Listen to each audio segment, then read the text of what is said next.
तमाम तारीफ़ें उस क्रिएटर के लिए जिसने इस यूनिवर्स को एक मकसद के तहत पैदा किया है।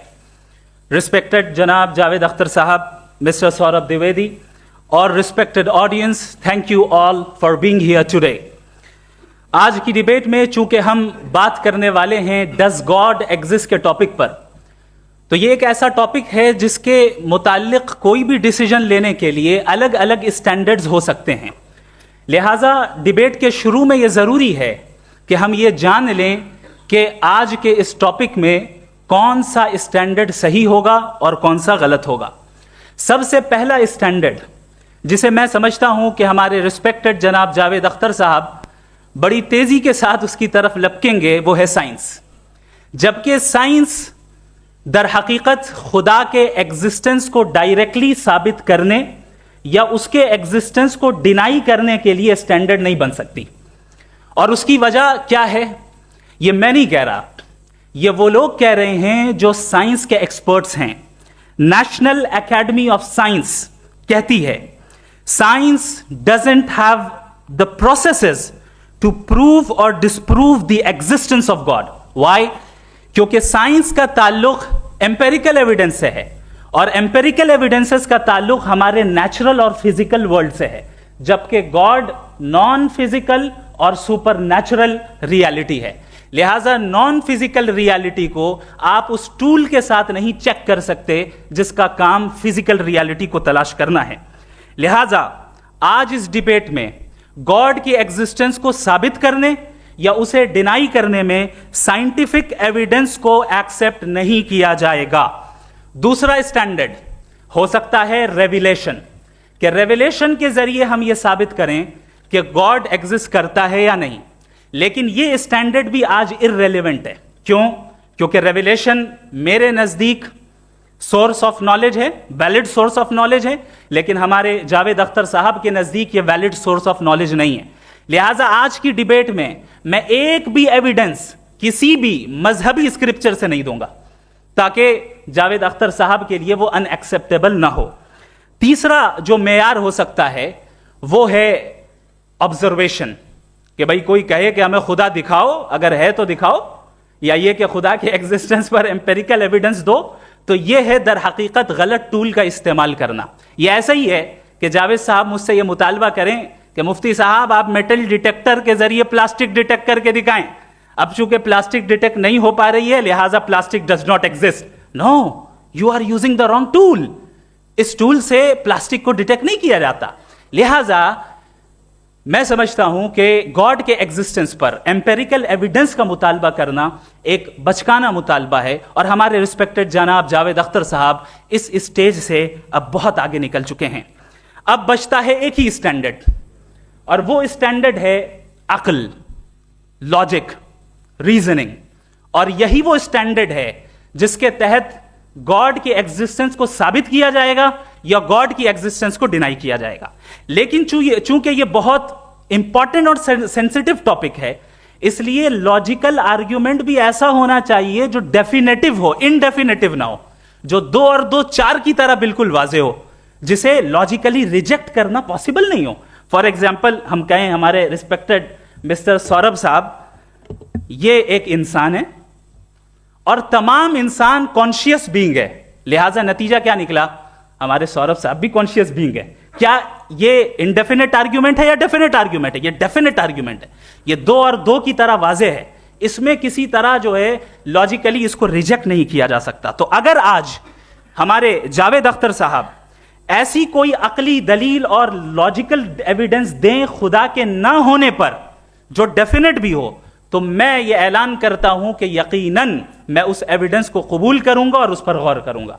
लेकिन साथ में यह भी ऐलान कर देता हूं प्रेडिक्शन के तौर पर कि ऐसा कोई डेफिनेट आर्ग्यूमेंट कोई नहीं पेश कर सकता। दलील हम देंगे और डेफिनेटिव दलील देंगे, लॉजिकल दलील देंगे, ऐसी दलील देंगे जो एंटायर एथिस्टिक वर्ल्ड उसे रेफ्यूट नहीं कर सकती। चलें अब हम एक एग्जाम्पल सोचते हैं, एक सिनेरियो, सिंपल सिनेरियो, तमाम ऑडियंस से गुजारिश है, हम और आप एक आइसोलेटेड आइलैंड पर हैं, ऐसा आइलैंड जहां पे हमसे पहले कोई कभी नहीं गया। चलते चलते आपके सामने अचानक आपने देखा एक पिंक कलर की बॉल पड़ी हुई है, सबसे पहला सवाल आपके जहन में क्या आएगा कि ये बॉल यहां क्यों आई, कैसे आई, ये पिंक कलर की ही क्यों है, कोई और कलर भी हो सकता था, ये इसी शेप में क्यों है, कोई और शेप भी हो सकता था। नेचुरली आप इस तरफ पहुंचेंगे कि कोई ना कोई है जिसने इन स्पेसिफिक प्रॉपर्टीज के साथ इस बॉल को बनाया है और यहां पे रखा है। चूंकि आप जानते हैं कि ये जो बॉल है इसका एग्जिस्ट करना जरूरी नहीं है, ये एग्जिस्ट कर भी सकती थी, नहीं भी कर सकती थी, और एग्जिस्ट करना ही था तो किसी और फॉर्म में करती, किसी और कलर में करती। अब आप इस बॉल को एक्सपैंड करते चले जाएं, एक्सपैंड करते चले जाएं, एक्सपैंड करते चले जाएं, यहां तक कि ये बॉल यूनिवर्स के साइज की हो जाए। बताइए कि क्या साइज के बढ़ जाने से सवाल बदल जाएगा? हरगिज नहीं बदलेगा। अभी भी सवाल रहेगा, ये यूनिवर्स कहां से आया, इन स्पेसिफिक प्रॉपर्टीज के साथ कहां से आया, क्यों आया, किसने बनाया, यह सवाल उस वक्त भी वैलिड रहेगा। लेकिन यह सवाल अगर हम जनाब जावेद अख्तर साहब से करें तो चूंकि इनका वर्ल्ड व्यू एथिस्टिक है, और सिर्फ इनका नहीं, मतलब जितने भी एथिस्ट हैं और एथिस्टिक वर्ल्ड व्यू को रखने वाले से अगर आप ये सवाल करें कि ये यूनिवर्स कहां से आया, तो इनका जवाब या तो आर्ग्यूमेंट फ्रॉम इग्नोरेंस होगा या डॉगमेटिक होगा। या तो ये कहेंगे कि मुझे नहीं पता कि ये कहां से आया, लिहाजा गॉड डज नॉट एग्जिस्ट, ये आर्ग्यूमेंट फ्रॉम इग्नोरेंस है, या ये कहेंगे कि ये यूनिवर्स खुद ब खुद बन गया। इसका मतलब ये है कि उस बॉल को भी खुद ब खुद बन जाना चाहिए, लेकिन बॉल के ताल्लुक से ये एक्सप्लेनेशन एक्सेप्ट नहीं की जाएगी कि ये खुद ब खुद बन गई, लेकिन यूनिवर्स के ताल्लुक से कर दिया जाएगा। इसे हम दूसरे अल्फाज में डॉगमा भी कह सकते हैं। दूसरी चीज, हमारे जावेद अख्तर साहब जरूर गॉड ऑफ गैप्स की मिसाल भी जरूर देंगे, और मिसाल देंगे कि पहले जमाने में बिजलियां कड़कती थी तो लोगों ने किसी एक खुदा की तरफ, और बारिश होती थी तो दूसरे खुदा की तरफ मंसूब कर दिया, उनके पास दलील नहीं थी। यह हमारा वर्ल्ड व्यू है ही नहीं, यह हमारा वर्ल्ड व्यू है ही नहीं, क्योंकि नेचुरल फिनोमेना के प्रोसेस की इंटरप्रिटेशन को जान लेने से यह कहां से साबित हो गया कि गॉड एग्जिस्ट नहीं करता है। इस पर मैं इंशाअल्लाह अभी आगे बात करूंगा। आप हजरात ये भी देखेंगे, और मैं ये एक्सपेक्ट करता हूं कि हमारे रिस्पेक्टेड जनाब जावेद अख्तर साहब जरूर इमोशनल आर्ग्यूमेंट्स भी देंगे, जो कि एक लॉजिकल फेलेसी है जब बात आती है ट्रुथ को डिसाइड करने में। क्यों? मिसाल के तौर पर वो कहेंगे कि अगर गॉड है तो ईविल क्यों एग्जिस्ट करता है, जबकि मैं कहता हूं ईविल का एग्जिस्ट करना गॉड के एग्जिस्ट करने की दलील है, उसके खिलाफ नहीं है। चूंकि अगर गॉड है तो हम सब उसके सामने अकाउंटेबल हैं, और अगर हम अकाउंटेबल हैं तो अकाउंटेबिलिटी के लिए ईविल का मौजूद होना जरूरी है, उसके बगैर हम अकाउंटेबल नहीं हो सकते। और अगर हम अकाउंटेबल नहीं हैं तो हम जनाब जावेद अख्तर साहब से पूछेंगे कि आप बताएं कि फिर सफरिंग इस दुनिया में क्यों है? अगर खुदा नहीं है तो सफरिंग क्यों है? और उन लोगों के जज्बे का क्या जिनके अंदर सफरिंग के बाद इंतकाम लेने का जज्बा पाया जाता है और वो इस दुनिया से ऐसे ही चले गए, क्या उनकी सारी तकलीफें बेकार चली जाएंगी? अब आ जाएं उसी एग्जाम्पल की तरफ कि बॉल, मुझसे अगर कोई पूछे इस बॉल को किसने बनाया और या इस एक्सपेंडेड बॉल को किसने बनाया, मैं कहूंगा कि चूंकि ये यूनिवर्स और इस यूनिवर्स की तमाम चीजें कॉन्टिंजेंट हैं। कॉन्टिंजेंट होने का मतलब ये होता है कि जो अपने एग्जिस्टेंस पे किसी के ऊपर डिपेंड करती हो, तो जाहिर है ये यूनिवर्स कॉन्टिंजेंट है। और अगर कोई चीज कॉन्टिंजेंट नहीं है तो मैं रिक्वेस्ट करूंगा कि मुझे दिखा दें कि कौन सी चीज यूनिवर्स में कॉन्टिंजेंट नहीं है, हम भी जरा गौर कर लें और हम भी देख लें।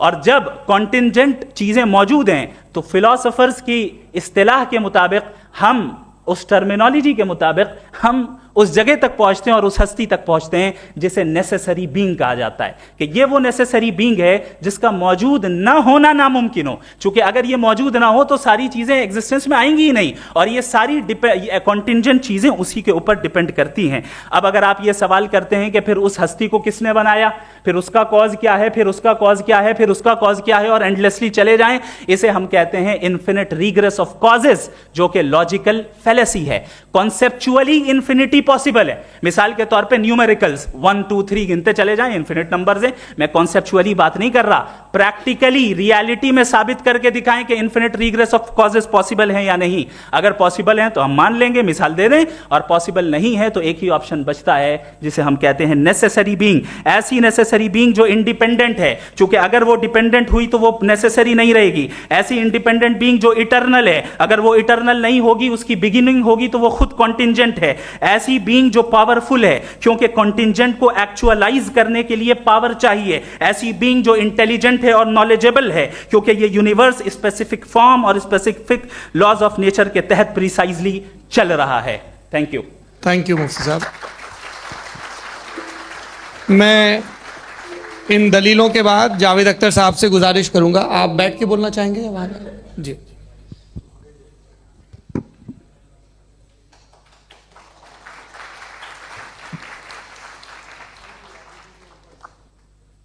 पहले तो मैं मुफ्ती साहब को एक अच्छी खबर देना चाहूँगा कि मेरी नॉलेज साइंस के बारे में बड़ी मामूली है, तो आप फिक्र ना करें उसकी, लेकिन कुछ कॉमन सेंस है मुझ में। देखिए, ये खुदा का तस्वुर कोई नया तस्वुर नहीं है, ये सदियों से रहा है। ये कुछ रिलीजन 3000 साल पुराने होंगे, 4000 साल पुराने होंगे, लेकिन इंसान कोई 10,000 12,000 साल से एग्जिस्ट करता है होमोसेपियन की शक्ल में, और हमेशा कुछ ना कुछ मज़हब रहे। ये मज़हब जाहिलों के नहीं थे, ये मज़हब एक ऐसी ग्रीक सोसाइटी के थे जहाँ बड़े बड़े फिलोसफर पैदा हुए। ये मज़हब इजिप्शियंस के थे जिन्होंने पिरामिड्स बनाए थे। ये रोमन्स के थे कि जिनका आर्किटेक्चर और सेनेट यानी पहली बुनियाद डेमोक्रेसी की, लिमिटेड थी मगर डेमोक्रेसी थी, ये उन लोगों ने किए थे।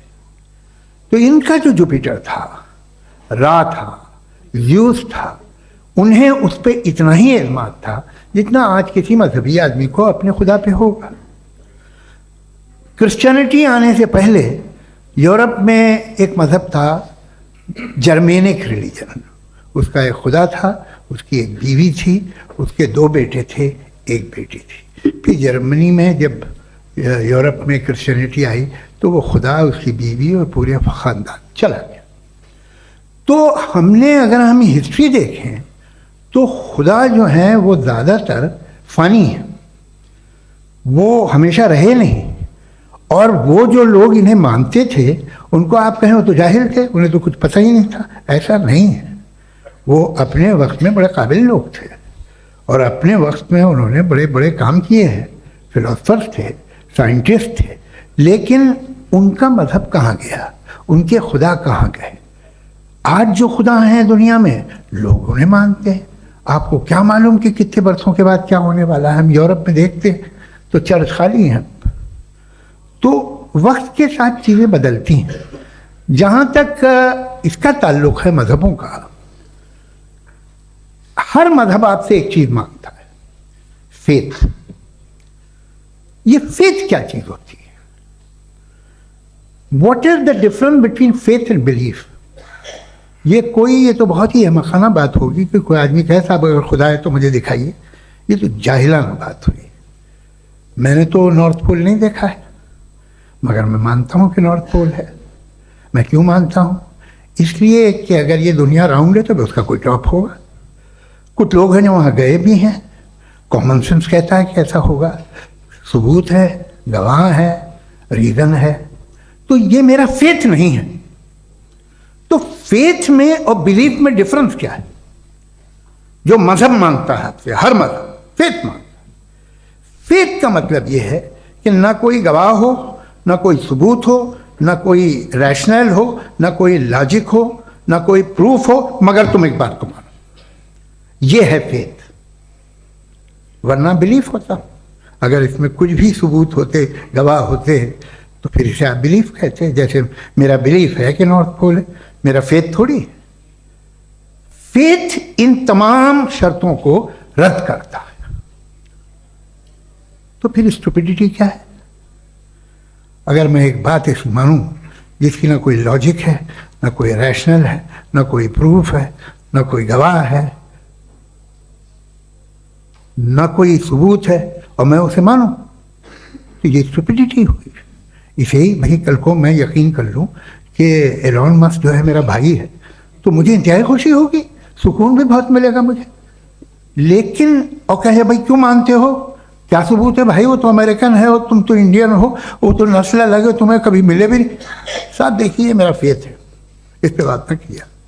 फेथ का मतलब ही यह है कि आप प्रूव नहीं कर सकते। अगर आप प्रूव कर सकते हो तो फेथ की जरूरत ही नहीं, फिर तो आप बात करेंगे, आप कितनी बहस कर लीजिए। अल्टीमेटली दुनिया का हर मजहब फेथ पे टिका है, और फेथ का मतलब है एक ऐसा यकीन जिसका कोई सबूत, कोई गवाह, कोई रैशनल नहीं। अब आप ये कहें, क्या आप ये क्यों कह रहे हैं कि साहब ये कायनात किसने बनाई? कमाल ये है कि आपने बताया कि एक आइलैंड पे गए और एक बॉल देखी। आपने ये नहीं कहा कि आइलैंड किसने बनाया, आपको सिर्फ बॉल पे हैरत हुई। हमने आइलैंड पे हमने हैरत नहीं की, होते हैं आइलैंड। इसी तरह ये आइलैंड है, सितारे, ये गैलेक्सीज, ये सब आइलैंड हैं, खला में। हम उन्हें टेकन फॉर ग्रांटेड लेते हैं, हम पूछते नहीं किसने बनाए। आपने जजीरे के बारे में भी नहीं पूछा है। मेरी पैदाइश कैसे हुई? क्या मैं प्लान्ड पैदा हुआ था? I was plan to be born, या एक लकी स्पर्म था जो किसी एग से चिपक गया? मेरी पैदाइश रैंडम। और इंसाफ जिसे आप कहते हैं, इंसाफ का तो नेचर से कोई वास्ता ही नहीं है। जो आप कहते हैं कि एक दिन इंसाफ करेगा, इंसाफ is the human concept. Nature में कोई इंसाफ नहीं। अगर शेर हिरन को खा जाता है तो उसे कोई सजा नहीं मिलती। अगर एक आंधी आती है और हरे भरे पेड़ों को उखाड़ के फेंक देती है तो आंधियों की जेल नहीं होती है। नेचर में इंसाफ नहीं, इसलिए मुझे नेचर को इंसाफ की जरूरत भी नहीं। नेचर तमाम एक है। अब हम कहें कि साहब ये देखिए जो मैंने खाना खाया था, ये मेरी आंख तो नहीं यूं कर दिया उसे, तो इसे सजा मिलने नहीं, वो सिस्टम है, ऐसे ही चल रहा है। नेचर बगैर इंसाफ के है। इंसाफ इज अ ह्यूमन कॉन्सेप्ट। तो जो आपसे कहता है कि मैं तुम्हें इंसाफ दूंगा, वो इंसानी जहन की पैदावार है। ये नेचुरल है ही नहीं, ये आसमानी है ही नहीं। नेचर का तसव्वुर, इंसाफ का तसव्वुर। भाई आप साथ मिलते हैं, अब आप लेफ्ट हैंड ड्राइव करते हैं, ये क्या है? तमाम सच, तमाम नेकी, तमाम शराफत लेफ्ट हैंड ड्राइव है। वरना क्या होगा, या तो आप क्रॉस कर देंगे, आपका एक्सीडेंट हो जाएगा, या आप किसी को मार देंगे, या ट्रैफिक जैम हो जाएगा। झूठ, बेईमानी, रिश्वतखोरी, ये तमाम जो है driving on the wrong side, इसके ऊपर कुछ नहीं। ये तो हमने बनाया, जैसे हमने लेफ्ट हैंड ड्राइव बनाई है। ये कॉन्सेप्ट ऑफ इंसाफ जो है ये हमारा है, इसका नेचर से कोई वास्ता नहीं। शेर खा जाता है हिरन को, उसे जेल होती है क्या? कुछ भी नहीं, है ही नहीं। तो ये जो दुनिया के रिलीजन प्रॉमिस करते हैं आपसे इंसाफ, इसी से मालूम होता है कि ये मैनमेड है। ये तसव्वुर कहीं और का है ही नहीं। जो नेचर है, कुछ लोग कहते हैं नेचर ही खुदा है, तो नेचर में तो इंसाफ नहीं कहीं। और आप वादा कर रहे हैं कि तुम्हें मरने के बाद इंसाफ मिलेगा। मुझे अगर मिलेगा तो मैं बहुत खुश होऊंगा, लेकिन मैं यकीन नहीं कर पाता, इसलिए कि मैं फेथ नहीं पैदा कर सकता। The very fact that religions demand faith, इसका मतलब है कि उनके पास जस्टिफिकेशन नहीं है। अच्छा था, फिर रिलीजन अगर मॉडरेशन में है, कोई सा भी नहीं, वो आप में कुछ खूबियां भी पैदा करता होगा, देखिए उससे ये फ़ायदा है, वो फ़ायदा है। अल्कोहल जो है वो ज़्यादातर दवाओं में यूज़ होती है, और एक सर्वे किया गया था अमेरिका में कि लॉन्जिटिविटी किन लोगों की है। तो एक तरफ वो लोग थे जो शराब पीते ही नहीं थे, और एक तरफ वो थे जो एक बोतल शराब रोज पीते थे। सबसे ज़्यादा लंबी उम्र उनकी है जो 2 पैग नाप के शराब पीते और खाना खाते हैं। मगर हम शराब को बुरा समझते हैं, मैं भी बुरा समझता हूँ। क्यों? ऐसा होता नहीं। कुछ चीज़ों में आदत होती है जो बढ़ती है। आज तक में एक आदमी दूध पीता है, आप 10 साल बाद भी मिलेंगे तो एक ही गिलास पीता होगा। ऐसा नहीं होता, सुबह से दूध पीता रहता है। मिल्कोहलिक मैंने नहीं देखे, अल्कोहलिक होते हैं। ये टेंडेंसी है मजहब की कि वो बढ़ता है, जैसे कैंसर बढ़ता है, जैसे शराब बढ़ती है। कुछ लोग होंगे जो उसे सही तरह से यूज करते। मुझे यकीन है कि हमारे मुफ्ती साहब भी उनमें से एक, इनसे बहुत खुशी हुई मुझे इनसे मिलकर। लेकिन कितने लोग हैं कि आज आप देखते हैं दुनिया में जो तबाहियां हैं, इनमें कितना हाथ है उन लोगों का जो बिलीवर। कहते था मजहब ये नहीं कहता, ना कहता होगा, मगर जब ये मजहब पीते हैं तो ऐसे बिहेव करते हैं। थोड़ा सा अगर हो तो शायद बहुत अच्छी बात, लेकिन शराब थोड़ी सी नहीं रहती, उसमें टेंडेंसी है पहले। थोड़ा सा अगर 2-3 कैंसर के सेल हो ना बॉडी में तो आदमी सिम रहेगा, लेकिन वो 2-3 सेल नहीं रहते, वो मल्टीप्लाई होते हैं। जावेद साहब टाइम पूरा हो गया। टाइम हो गया तो बस बात खत्म हो गई। अच्छा, मुझे कुछ और कहने को था भी नहीं। जी, मैं पहले जवाबी दौर के लिए इनवाइट कर रहा हूं मुफ्ती साहब को। Your rebuttal round 1, you have 7 minutes.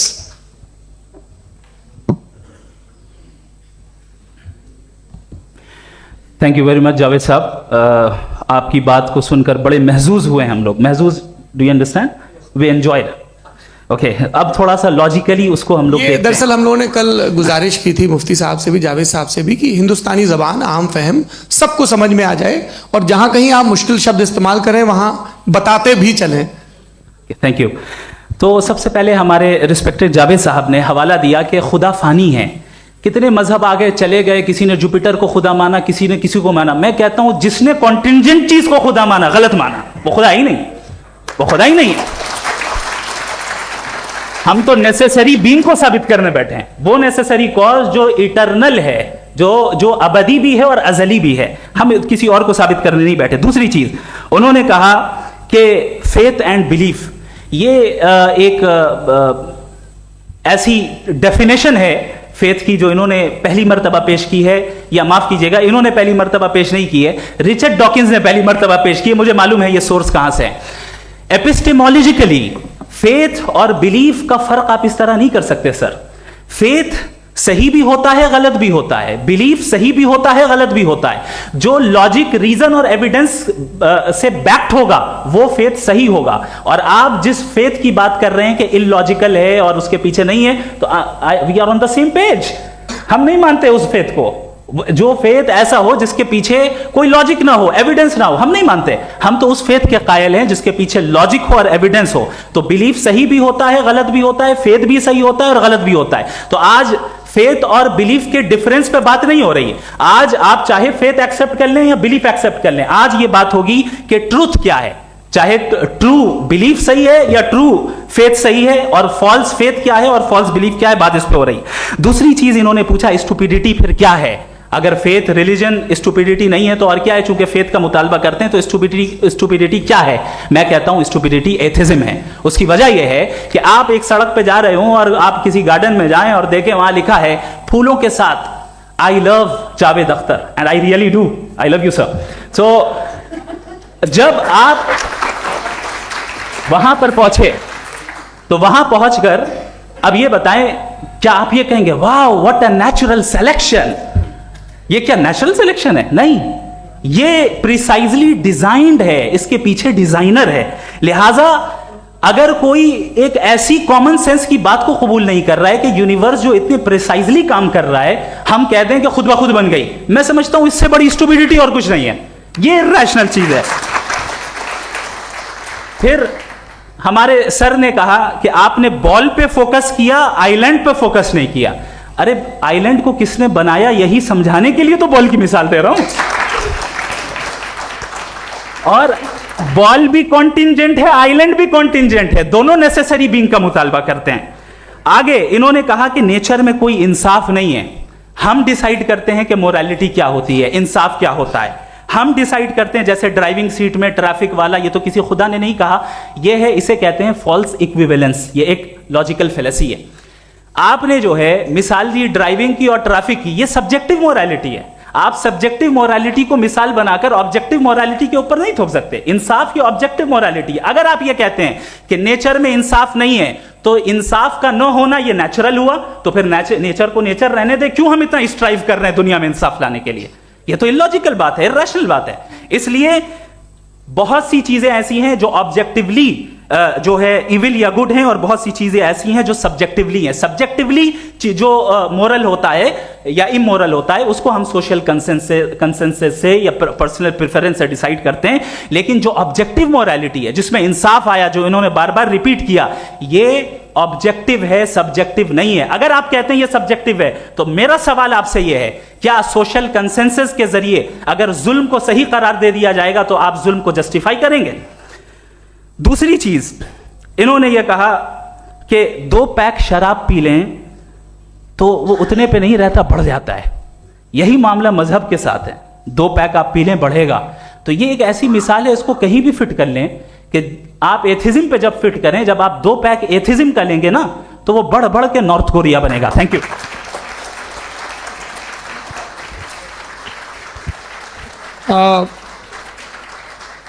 First round के रिबटल के लिए मैं जावेद साहब को इनवाइट कर रहा हूं। आपके पास 7 मिनट का वक्त है, रीसेट कर दीजिएगा प्लीज। मुझे इस बात की खुशी है कि मुफ्ती साहब ने भी मान लिया कि नेचर में कोई इंसाफ नहीं है।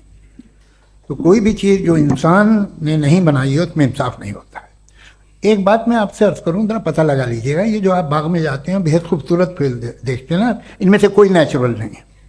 ये सारे फूल क्रॉस करके बनाए गए हैं। जो जंगल में फूल होते हैं नहायत मामूली होते हैं, ये फूल इंसानों ने बनाए हैं। जो आप बाग में देख के वाह वाह कहते हैं, ये इंसानों के बनाए हुए हैं। डिफरेंट फूलों को क्रॉस करके, डेवलप करके, फिर क्रॉस करके इस तरह से बनाए गए। नेचुरल फ्लावर नहीं। किसी जंगल वीरान में जाके आप गुलाब के फूल नहीं देखेंगे। ये सब बनाए हुए इंसान ने, बहुत से काम इंसान ने किए। बाकी है कि आपने मेरी एक बात का जवाब नहीं दिया, जिससे मुझे शिकायत है कि फेथ क्या है और आप फेथ मांगते क्यों हैं मुझसे? आप तो लॉजिकल हैं, आपके पास तो सारे रैशनल हैं, आपके पास सारे सबूत हैं, तो आपको फेथ की डिमांड क्यों करते हैं कि भाई तुम सरेंडर कर दो और सवाल मत करो? कोई मजहब सारे सवाल करने की इजाजत नहीं देता है और मना करता है कि ज़्यादा सवाल ना करो, बह जाओगे तुम। आप क्यों रोकते हैं? हकीकत यह है कि इंसानी तारीख क्या है। इंसानी तारीख ये है कि दुनिया में 2 तरह के लोग हुए हैं। एक वो जिन्होंने अपनी लाइल्मी की परस्तिश की है, दूसरे वो जिन्होंने अपनी इग्नोरेंस या लाइल्मी से झगड़ा किया है और मालूम किया है कि क्या है। ये जो आप कह रहे हैं, आज आप हैरान हैं कि भाई ये यूनिवर्स कैसे बनी। लोग हैरान थे कि सूरज डूबता है तो इधर से कैसे निकलता। और आप एक कदम जाके हमेशा का मानने को तैयार है, एक कदम पीछे ही मान जाइए। भाई आप इसके बाद जाते हो, कहते सवाल ना करना कि ये कहाँ से आया, ये पावर तो हमेशा से हमेशा रहेगी। तो आप यूनिवर्स के बारे में मानने में क्या तकलीफ है? एक कदम पहले रुक जाइए। ये हमेशा से थी या नहीं थी हमें मालूम नहीं है। और ये कहना कि हमें मालूम नहीं है, कमाल ये है कि दुनिया के सारे मजहब सब जानते हैं ये दुनिया कैसे बनी थी, कैसे मिटेगी, मरने के बाद क्या होगा, इनको सब इल्म है। इनको किसी को डायनासोर होते थे पहले ये नहीं पता था, किसी को नहीं पता। किसी भी दुनिया की मजहबी किताब में डायनासोर का जिक्र नहीं है। लेकिन बाकी सब बातें, how to make universe in 4 easy lessons and बाकी सब पता है। जिसको सब पता है वो गड़बड़ है। हम में ये इंकिसार, ये ह्यूमिलिटी होनी चाहिए कि हम ये कहें कि हमें ये बहुत सारी बातें नहीं मालूम, लेकिन हम उनकी परस्तिश ना करें, अपनी लाइल्मी को की परस्तिश ना करें, हम उसे पता लगाने की कोशिश करें। जिस दुनिया में आप बैठे हैं सर, ये हॉल जो है, ये इलेक्ट्रिसिटी जो है, ये माइक जो है, जिस हवाई जहाज से आप आए थे, वो जिस कार से आप यहाँ आए हैं, ये सब उन लोगों की बनाई हुई है जिन्होंने सवाल किए थे। ये दुनिया जिसमें आप आज आराम से हैं, ये उन लोगों की बनाई है कि जिन्होंने सवाल किए थे। और हर स्टेज पे इन सवालों को मकरूह कहा गया था, गलत कहा गया था। आप जरा तारीख पढ़िए, एक बड़ी दिलचस्प किताब है बर्ट्रैंड रसेल की, जिसमें उसने रिलीजन एंड साइंस कि कब से रिलीजन जो है साइंस के अगेंस्ट है। और हद तो यह है कि भाप के इंजन के खिलाफ थे, स्टीम इंजन के भी खिलाफ थे, और फतवे हुए उन पर, वेटिकन ने दिए। तो ये हमेशा, अभी जैसे ही ये राइट विंगर आते हैं अमेरिका में पावर में, तो वो जो अपना ये क्या बोलते हैं उसे, सीड क्या बेटे, सीड क्या जो, हाँ नहीं सीड जो होते हैं जिस पे जी, नहीं भाई, वो जो ह्यूमन बॉडी के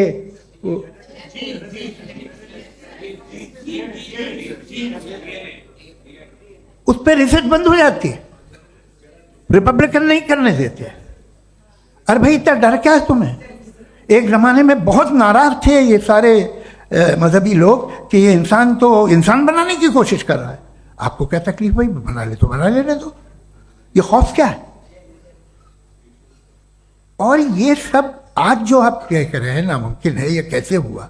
मुझे एक किस्सा याद आता है। जब मैं छठी क्लास में था तो मैं मैथमेटिक्स में बहुत वीक था, तो एक टीचर रख दिया गया, उसने 1 2 3 4 5 6 7 तो सिखा दिया मुझे। वो दिन मैं भूल नहीं सकता हूँ मुफ्ती साहब, जिस दिन उसने ये बताया कि 1/2 क्या होता है और 3/4 क्या होता है, मुझे ऐसा लगा कि मेरा सर बीच से फट जाएगा। ये आदमी कह रहा है कि जो दीवार के अंदर जाओ वॉक करते हुए। आज हंसता हूँ मैं इस बात पे। तो आज जो बातें आपके जहन से बिल्कुल परे हैं और आप हैरान होते हो उन्हें देख के, एक वक्त आएगा कि मामूली लगेंगे। और हुआ है, आपकी इंसानी तारीख ही है। इतनी जल्दी सारे फैसले आप मत कर लीजिए, थोड़ा ये ह्यूमिलिटी रखिए कि भाई ये हमें नहीं मालूम। ये कहने में क्या आ रहा है? ये यूनिवर्स कहाँ तक फैली, ये कब से है और कब तक रहेगी, हमें नहीं मालूम। आपने फैसला कर लिया कब बनी। ये आपके हिसाब से कोई 14 बिलियन ईयर बनी जो समझा जाता है। उससे पहले हजारों करोड़ों अरबों साल तक खुदा बैठा क्या कर रहा था? खामोश बैठा था, ऐसी जमाइयाँ ले रहा था। फिर उसे आइडिया है, यार एक काम करते, वक्त अच्छा गुजर जाएगा, यूनिवर्स बनाते। सोचिए, वो तो हमेशा से है ना, मगर यूनिवर्स हमेशा से नहीं है, ये तो बनाई गई है। और उससे पहले क्या था, इनका क्या काम था? कैसी बात है, ये बड़ा आसान है। जो बात हमें आज धीरे धीरे पता चली है, बरसों 2000 और 2500 साल पहले आपको किसी ने बता दिया कि क्या था, आप मान गए, और तब से वही मान रहे हैं जो 2500 साल पहले कहा गया था। सब कुछ बदल गया है, सॉल्व हो रही हैं चीज़ें। अभी साइंस बिल्कुल दावा नहीं करती, या कोई फिलोसफर ये दावा नहीं करता कि हमें सब मालूम, बल्कि वो कहता है कि हमें जितना मालूम होता है उससे ये मालूम होता है कि हमें कितना कम मालूम। तो हम अपनी जहालत से लड़े, उसकी परस्तिश न करें। जी, टाइम है। Thank you so much. मैं तर्कों की श्रृंखला में राउंड 2 के लिए मुफ्ती साहब को आमंत्रित कर रहा हूँ। आपके पास एक बार फिर से 7 मिनट का वक्त है। शुक्रिया। जनाब जावेद अख्तर साहब कई मर्तबा दोहरा रहे हैं कि फेथ का मतलब बताइए, फेथ का मतलब बताइए। मैंने बता दिया, फेथ सही भी होता है, गलत भी होता है। और आज हम फेथ पे बात नहीं कर रहे, हम ट्रुथ और डज गॉड एग्जिस्ट पे बात कर रहे हैं। क्या डज गॉड एग्जिस्ट, ये ट्रुथ यानी गॉड है या नहीं है, इसमें से दोनों ट्रुथ क्या है। अब आप उसे फेथ कह लें, बिलीफ कह लें, नॉट माई बिजनेस। उसके बाद आपने कहा कि भाई सवाल करने से मजहब रोकता है। मैं कहता हूं जो रोकता है वो रोकता होगा, मैं नहीं रोकता, बल्कि सवाल करें, सवाल करना चाहिए। सवाल कर करके तो हम आगे बढ़ते हैं, तरक्की करते हैं, और इसीलिए मैं आज यहां पे आया हूं। लेकिन सवाल सिर्फ खुदा से नहीं होगा, आपसे भी होगा। सवाल एथिज्म से भी होगा, सवाल सिर्फ मजहब से नहीं होगा, सबसे होगा। और आज मैं सवाल करूंगा और उम्मीद है कि आप जवाब देंगे। अभी तक आपने वैसे कॉन्टिंजेंसी आर्गुमेंट का कोई जवाब नहीं दिया। चलें, आपने कहा यूनिवर्स के बारे में इटर्नल क्यों नहीं बोल देते। ये चूंकि लॉजिकली पॉसिबल ही नहीं है कि यूनिवर्स इटर्नल हो।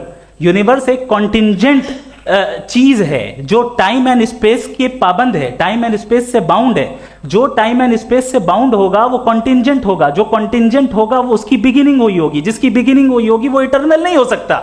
ये तो कॉमन सी बात है। आपने कहा कि किसी मजहबी किताब में डायनासोर का जिक्र नहीं है। अफसोस कि आज तक किसी मैथमेटिक्स की किताब में मुझे डायनासोर का जिक्र नहीं मिला। तो इसका मतलब मैथमेटिक्स की किताब बेकार है? नहीं, उसका वो टॉपिक नहीं है। रेवलेशन का और मजहबी किताबों का टॉपिक ये नहीं है कि आपको आके बताए साइकिल कैसे बनाते हैं, या आकर ये बताएं कि जो है डायनासोर कब था। वो तो मोरालिटी सिखाने आया है, गॉड के बारे में बताने आया, नॉन फिजिकल रियलिटी की हकीकत को सिखाने के लिए आया। रिलीजियन साइंस को रोकता है? नहीं रोकता। अगर रोकता है तो गलत करता है। रिलीजियन साइंटिज्म को रोकता है, जिसमें हमारे जावेद साहब मुब्तला है। साइंस और साइंटिज्म में फर्क है। साइंटिज्म यह है कि आप समझें कि साइंस और साइंटिफिक मेथोडोलॉजी ये नॉलेज को हासिल करने का वाहिद सोर्स ऑफ नॉलेज है, यह है साइंटिज्म। हम इसे रिजेक्ट करते हैं। हम साइंस को तो तरक्की करते हैं, भाई आप हमारी पूरी तारीख कर लें, पढ़ लें तो आपको पता चल जाएगा। बहरहाल ये अलग टॉपिक है। उसके बाद इन्होंने एक लफ्ज कहा, वेटिकन ने फतवा दिया। वेटिकन का फतवे से कोई ताल्लुक नहीं है, दोनों कॉन्ट्राडिक्टरी अल्फाज हैं। उसके बाद उन्होंने कहा कि भाई हमें नहीं मालूम। अगर नहीं मालूम तो क्लियरली कह देना कि नहीं मालूम है, इसमें क्या हरज है?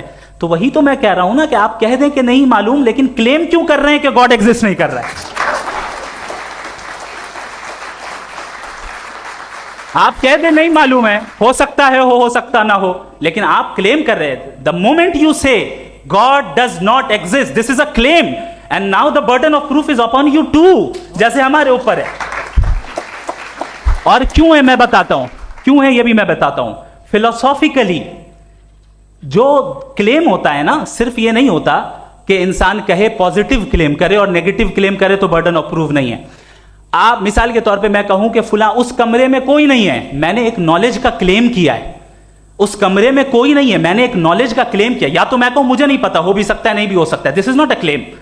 लेकिन जब मैं कह रहा हूं कि वहां कोई नहीं है, या मैं कह रहा हूं वहां कोई है, दोनों क्लेम है और दोनों के ऊपर बर्डन ऑफ प्रूफ है। हमारे ऊपर भी बर्डन ऑफ प्रूफ है, मैंने कंटिजेंसी आर्ग्यूमेंट दिया, इसे तोड़कर दिखाइए।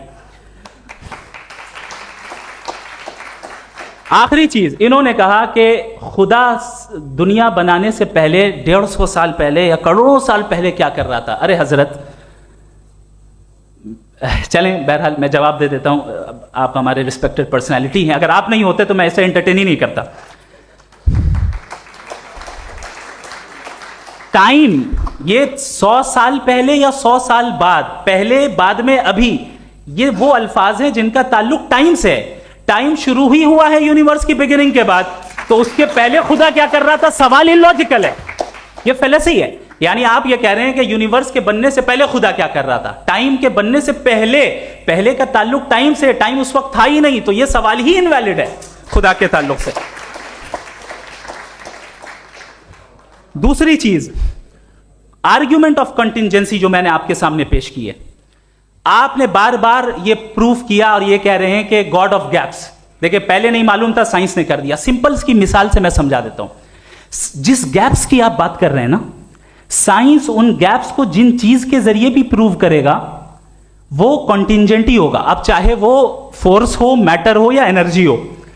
लिहाजा सवाल हमारा उस वक्त भी वैलिड होगा जब तक कि आप नेसेसरी बीइंग पे ना आ जाएं, और इन्फिनिट रिग्रेस पॉसिबल नहीं है of causes in practical world, तो जाहिर है कहीं रुकना पड़ेगा। जहां रुकेंगे वही खुदा है। दूसरी चीज, आपने ये कहा, क्या कह रहा था मैं, किस पॉइंट को? What? Oh no, after that, just now. हाँ, जहां रुकेंगे वही खुदा है। बहरहाल, तो टाइम का जिक्र हो गया, गॉड ऑफ गैप, सॉरी, या इसकी एक मिसाल आप ले लें।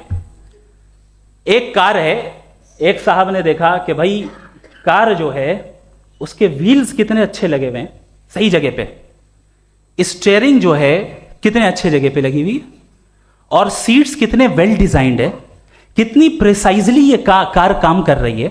तो जरूर कोई ना कोई इसे क्रिएट किया है, किसी ने क्रिएट किया है। अब जावेद साहब आए और कहे, अरे जनाब बोनेट खोलिए, इसमें इंजन है, इंजन इस कार को चला रहा है, hence prove no one has created the car. This is illogical, this is irrational. आपने इंजन के जरिए उस गैप को तो साबित किया, लेकिन क्या उससे कार की जो क्रिएशन है और उसका जो क्रिएटर है ये इम्पॉसिबल हो जाए? ऐसा पॉसिबल है?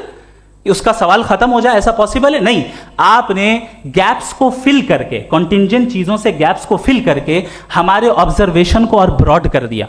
अब हमें और पता चल गया कि ये जो कार है इसका सिस्टम कितना ज्यादा कॉम्प्लेक्स है। पहले कम समझते थे, अब कॉम्प्लेक्सिटी और ज्यादा वाजे हो गई। अब हमें समझ में आ रहा है कि हमारी सर्टेनिटी और बढ़ गई कि जरूर इस कार को किसी ना किसी ने बनाया। यही मामला यूनिवर्स का है। साइंस हमेशा फिजिकल वर्ल्ड की चीजों को ही फिल करती जाएगी और फिजिकल चीजों से ही करती जाएगी, चूंकि एम्पेरिकल एविडेंस का ताल्लुक फिजिकल वर्ल्ड से है। आप साइंस के जरिए मेटाफिजिकल रियलिटी को कभी साबित नहीं कर सकते। ये रॉन्ग टूल का इस्तेमाल करना है। ये वही काम है कि आप मेटल डिटेक्टर से प्लास्टिक डिटेक्टर करने चलें, जो कि जाहिर है सही नहीं है। Thank you.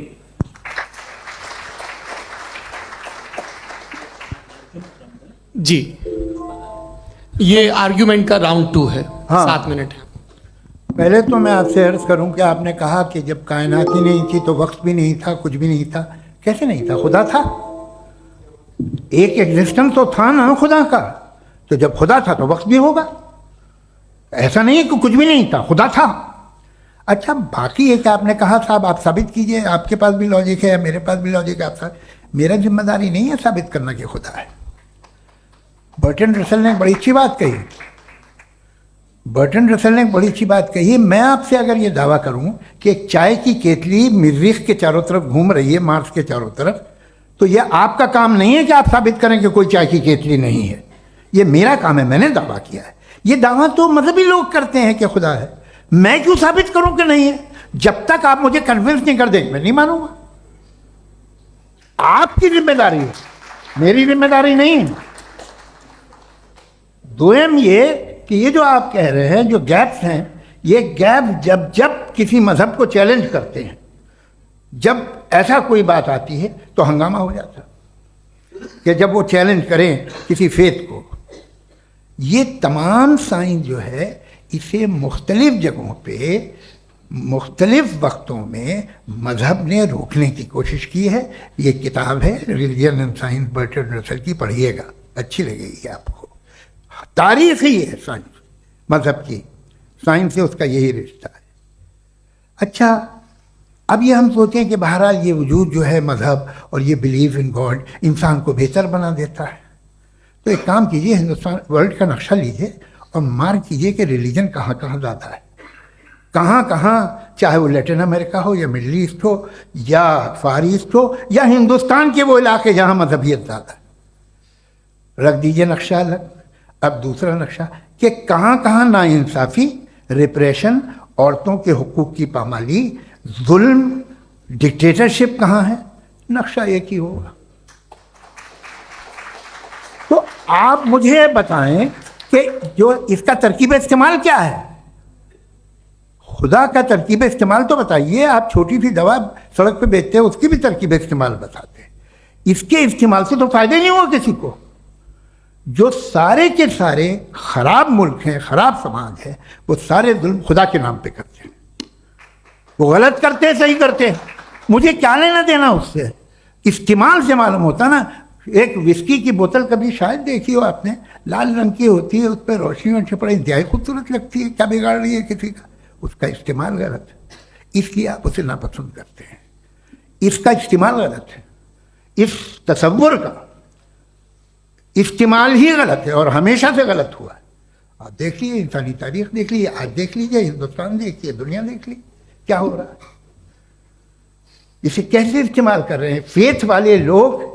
क्या फेयर हैं, जस्ट हैं, जो अपने खुदाओं पे यकीन रखते हैं? वो किस तरह के लोग हैं? वो लोगों को इंसाफ देते हैं, वो बेहतर इंसान बने। तो इस दवा का फ़ायदा क्या है? चलो बहुत फ़ायदा हो रहा तो मैं इस्तेमाल कर लूँगा। मुझे तो इस दवा का कोई फ़ायदा दिखता ही नहीं। मुझे तो ऐसा लगता, मैं एक और बात बताऊं, अगर कोई आदमी मजहबी है और अच्छा आदमी है तो मैं उसकी बहुत इज्जत करता हूँ, इसलिए कि मेरा ख्याल है मजहबी आदमी का अच्छा होना मुझसे अच्छा होने से ज़्यादा मुश्किल है। भाई हर चीज़ की एक लिमिट है। आप इतना भाग सकते हैं, इतना नहीं भाग सकते, इतना वजन उठा सकते, इतना नहीं उठा सकते, इतना दूर देख सकते हैं, इतना दूर नहीं देख सकते। उसी तरह कॉमन सेंस कहता है कि आप में नेकी का भी एक कोटा होगा। अब आप अगर सुबह जाते हैं अपनी इबादत गाह और इबादत करते हैं तो बाहर निकलते हैं तो आप तो यही महसूस करते हैं कि आपने एक बहुत अच्छा काम किया, आपकी नेकी का एक बहुत बड़ा कोटा खर्च हो गया जिससे किसी का कोई फ़ायदा नहीं होगा। मैं तो नहीं जाता हूँ, तो मुझे तो किसी को खाना खिलाना पड़ेगा, किसी बेवा की मदद करनी पड़ेगी। मैं अपना कोटा कैसे कंज्यूम करूँ? आप अपना कोटा सारे मजहबी लोग इंतहाई यूजलेस कामों में यूज करते हैं। उसके बाद भी अगर आप में बच्ची है थोड़ी सी शराफत, तो भाई वाह, क्या बात।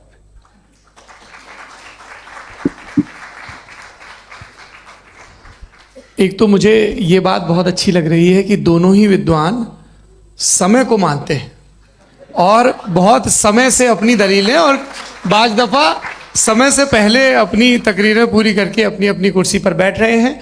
ये इस आर्ग्यूमेंट का राउंड 2 पूरा हुआ। अब रिबटल का राउंड 2 है और उसके बाद क्रॉस एग्जामिनेशन होगा। नहीं, आपका आर्ग्यूमेंट हो गया सर। हमारे यहाँ स्कूल के सिलेबस में पंच परमेश्वर कहानी पढ़ाई जाती है, प्रेमचंद जी की लिखी हुई। आप निश्चिंत रहिए, आपके कोई राउंड में मिस नहीं होने दूंगा। रिबटल का राउंड 2 मुफ्ती शमाइल नदवी साहब।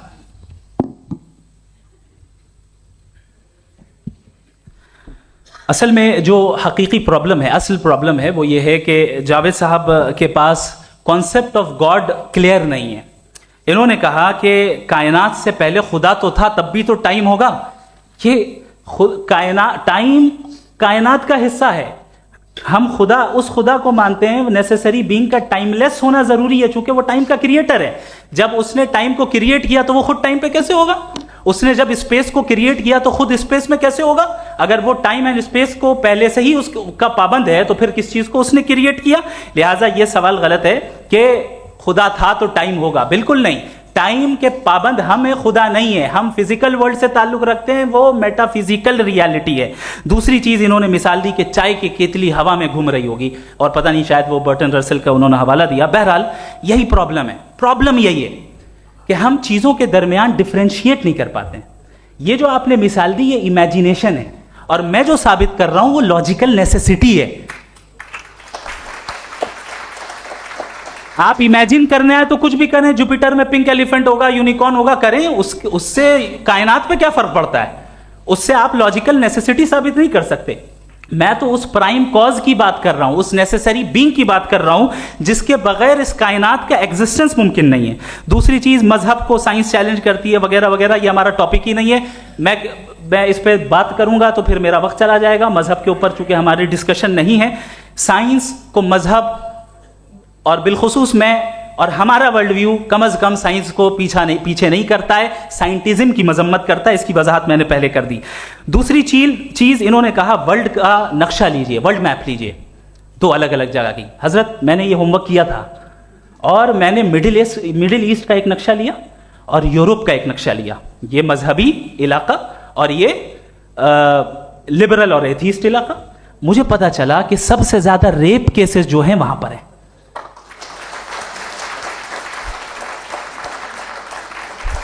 मुझे ये पता चला यूएन की रिपोर्ट के मुताबिक, मैं ये अपने घर से नहीं लेके आ रहा, कि जो वर्किंग वुमेन है यूरोपियन कंट्रीज में, उसमें 81% वुमेन सेक्सुअल हैरेसमेंट का वर्क में शुमार हो रही है।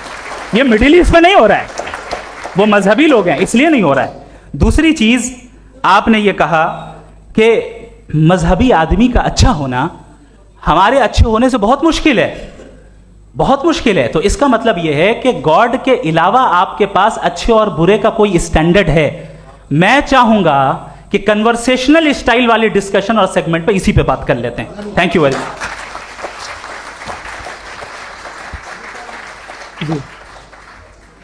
ये रिबटल का राउंड 2 है। आपके पास 5 मिनट का वक्त है और इसके बाद क्रॉस एग्जामिनेशन शुरू करेंगे। आप चाहें तो जो इन्होंने सवाल पूछे उनके जवाब आप रिबटल में भी दे सकते हैं। जी जी, देखिए, पहले तो ये बात कि ये मिसाल गलत है। इन्होंने पहले ही हमको डिसार्म कर दिया। कह लिया अकल से मामला सॉल्व नहीं हो सकता, लॉजिक से आप पहुंच नहीं सकते। ये एक मेटाफिजिकल चीज़ है। मेटाफिजिकल अजीब सा लफ्ज़ है, ठीक से किसी को माने नहीं मालूम इसके, तो ऐसा लगता है कुछ बड़ी चीज़ है। अरे भाई, क्या होता है मेटाफिजिकल? बताओ, खड़ी हो। ये एक लफ्ज़ है जो कहीं भी इस्तेमाल हो जाता है। जब आप एक बात कर रहे हैं और आप मुझसे बहस कर रहे हैं तो मुझे मेटाफिजिकल मत बताइए, आप लॉजिकली मुझे प्रूव किए। और अगर लॉजिकली आप नहीं बात करते साहब ये मेटाफिजिकल है, तो फिर हम आप बात क्या कर रहे हैं? मेरा आपका किस ज़बान में कॉन्वर्सेशन होगा? और ये कहना कि वक्त पहले नहीं था तो फिर क्यों कहते हैं ये हमेशा से और हमेशा रहेगा? हमेशा वक्त है, तो आप कैसे कहते हैं वो हमेशा से है और हमेशा रहेगा? हमेशा का मतलब है कोई वक्त, अगर वक्त ही नहीं है तो हमेशा कैसे?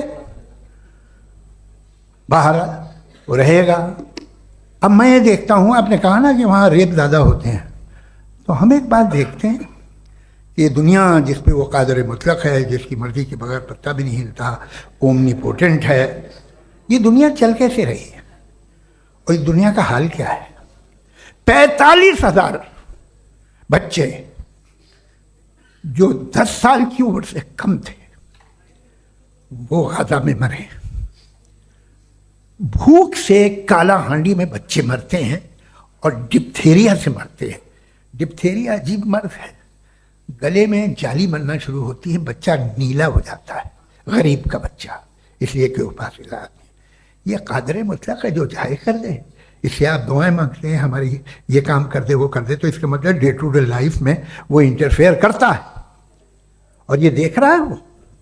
अगर वो वाकई भी है फॉर डिस्कशन सेक, तो मैं जब दुनिया देखता हूं तो मेरे दिल में उसके लिए कोई इज्जत नहीं पैदा होती। ये क्या कर रहे हो तुम पूरे ऑल पावरफुल हो, ओमनीपोटेंट हो, ओमनी प्रेजेंट हो, तुम तो वहां गादा में रहे होगे ना, तुम हर जगह हो। तुम देख रहे थे कि बच्चे की कैसे धज्जियां उड़ रही, तुम देख रहे थे और तुम चाहते हो मैं तुम्हारी परस्तिश करूंगा, तुम हो भी। अरे यार, इससे अच्छे तो हमारे चीफ प्राइम मिनिस्टर हैं, कुछ तो ख्याल करते हैं। कमाल है, आप किसकी इबादत कर रहे हैं? अगर वो है भी, ये दुनिया नाइंसाफी से, जुल्म से, जबर से, तशद्दुद से भरी हुई, और आप ये मत कहिएगा कि वो देख रहा है और वो बताएगा एक दिन। अगर वो देख रहा है और इंटरफेयर नहीं करता तो आप दुआ क्यों मांगते? आप कहते हैं मेरा ये काम करा दे, इसके मतलब है वो दखल दे सकता है, वो आपको नौकरी दिलवा सकता है, भले दूसरे आदमी को ना मिले, मगर आपका काम कर देगा चूंकि आपने दुआ मांगी है। तो जब वो आपको नौकरी दिला सकता है, लड़की की शादी कर सकता है, बेटे को ग्रीन कार्ड दिलवा सकता है, तो कम से कम ये जो मर रहे हैं बच्चे, इनको रोक दे, कुछ तो करे। मुझे तो दुनिया में इस दुनिया का कोई मालिक है, इसका ओमनीपोटेंट कोई रूलर है, और ये दुनिया ऐसी चल रही है। मैं तो चाहूंगा कि भाई ना हो, अगर हो तो बड़ी शर्मिंदगी की बात है। शुक्रिया।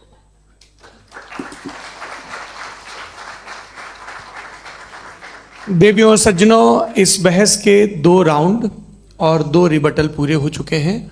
अब सबसे ज़रूरी और सबसे मुश्किल राउंड शुरू हो रहा है, क्रॉस एग्जामिनेशन का। अब इन विद्वानों की सज्जनता की एक परख भी होगी, और वक्त हमने 16 मिनट का तय किया है। पहला सवाल आप पूछना चाहेंगे? जी बिल्कुल। पहले बोले भी आप आप माइक ले लीजिएगा हाथ में, ये नीचे से ऑन। जी मैं बोलता हूँ, ये डायस हटा सकते हैं क्या हम थोड़ा क्विकली? डायस पीछे कर दीजिए बस थोड़ा सा, है, ताकि ये जो दाएं बाएं लोग बैठे हैं, इसे हटा ही दीजिए। अब हम वहां तो जाने वाले नहीं, आराम से आराम से। दोनों तरफ से हटा दीजिए।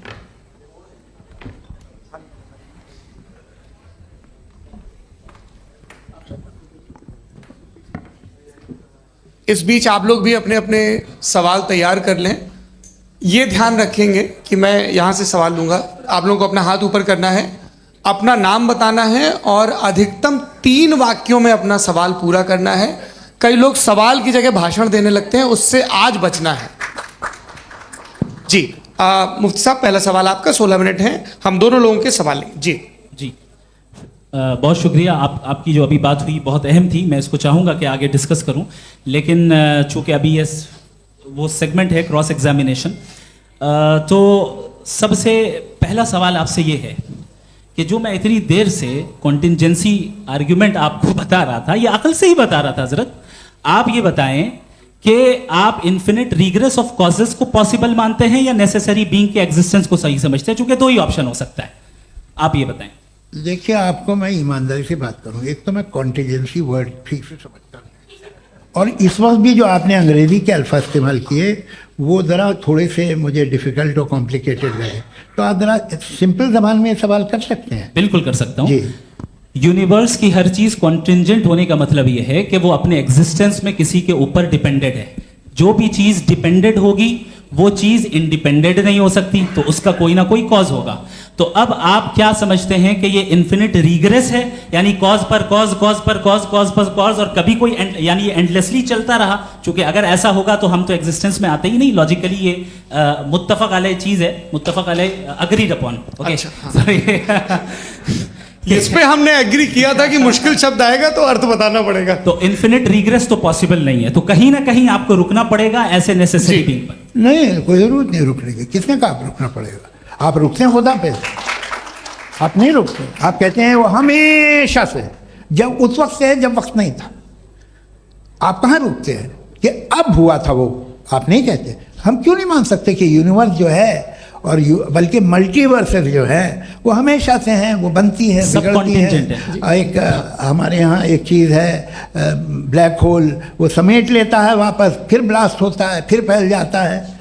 और इसमें हमारी तो खैर कोई औकात ही नहीं है इंसान की। एक छोटे से ज़र्रे पे हम 50-60 साल की उम्र रखते हैं, जो करोड़ों अरबों साल की कायनात है उसमें, और पैदा भी नहायत ही बेहुदा वजह से हुए थे।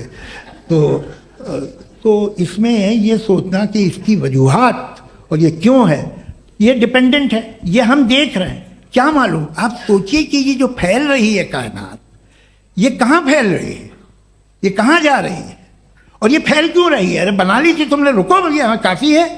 ये फैल क्यों रही है? ये और कौन सी कायनात जिसे मैं दूरबीन से देखता हूँ तो 2 बिलियन लाइट ईयर पे है, उससे मेरा कोई वास्ता ही नहीं है। 2 बिलियन ईयर यानी अगर मैं 80,000 माइल्स पर सेकेंड से चलूं तो 20 करोड़ साल में वहां पहुंच जाऊंगा। इसकी ज़रूरत क्या थी? ये दुनिया, ये कायनात तो इंसान अशरफुल मखलूक़ात के लिए बनाई गई ना।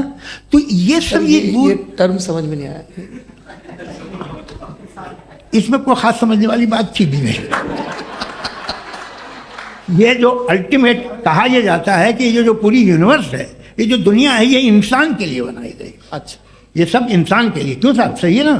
बिल्कुल, लेकिन इसका ये मतलब नहीं कि किसी चीज के पीछे रीजन आपको नहीं पता तो रीजन नहीं है। इसे कहते हैं नहीं, मुझे नहीं पता, लेकिन मेरी जिम्मेदारी नहीं है। वो बिल्कुल सही कहा था उसने, बर्टन रसल ने। आपने उसे मजाक में टाल दिया कि भाई आप एक दावा कर रहे हैं, मैं क्यों कहूं कि ये गलत है दावा? आप प्रूफ कीजिए, मेरे पे जिम्मेदारी ही नहीं है, मैंने थोड़ी कहा है।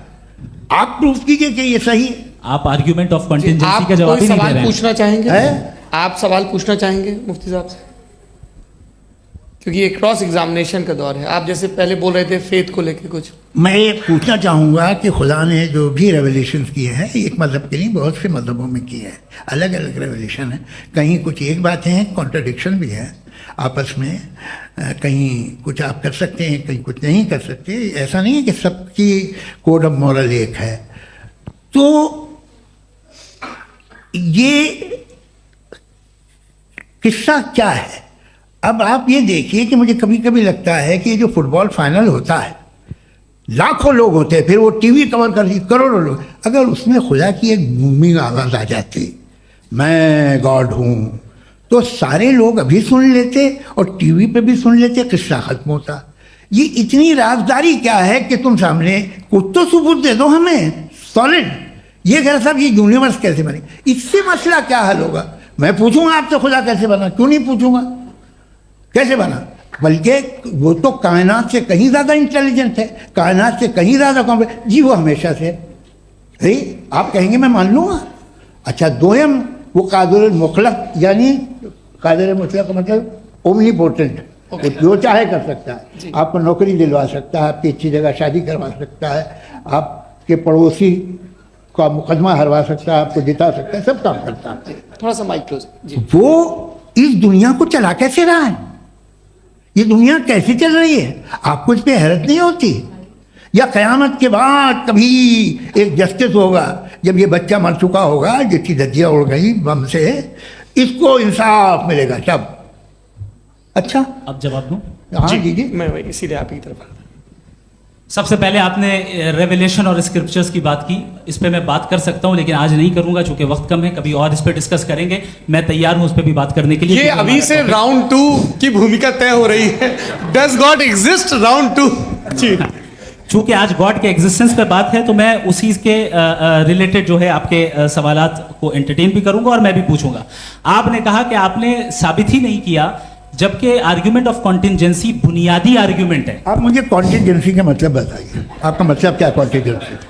कॉन्टिंजेंसी का मतलब यह हुआ कि हर वो वजूद जो किसी भी चीज का पाबंद है, हर वो वजूद या हर वो चीज जो अपने एग्जिस्टेंस में किसी भी चीज के पाबंद है और उससे बाउंड है, उसको उसकी जरूरत है, उस पर डिपेंड करती है, तो जाहिर सी बात है कि उसका कोई ना कोई कॉज होता है। ये तो अक्ल की बात है, ये आप रीजनिंग की बात करते हैं, मैं वही कर रहा हूं। दूसरी चीज आपने ये बात कही कि इतने बिलियन लाइट ईयर्स दूर है, उसका मेरा क्या लेना देना। फिर मेरे ख्याल से आपको ये नहीं कहना चाहिए I think therefore I am an atheist. आपको सोचना चाहिए, सिर्फ आप एक लिमिटेड दायरे में रहकर नहीं सोचें बल्कि बाहर निकलकर सोचें।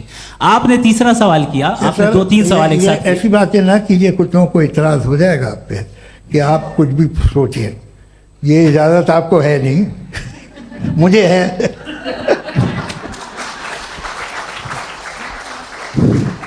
जी आपने प्रॉब्लम ऑफ इविल के ताल्लुक से सवाल किया और बार बार आप एक लफ्ज रिपीट कर रहे हैं कि ओमनीपोटेंट गॉड है, ऑल पावरफुल गॉड है।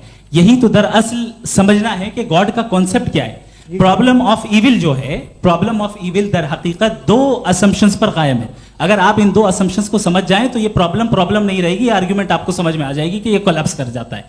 पॉइंट नंबर 1 यानी जो आपका सबसे पहला फॉल्स असम्पशन है कि गॉड मर्सीफुल है, ओमनीपोटेंट है, दुनिया में जुल्म हो रहा है।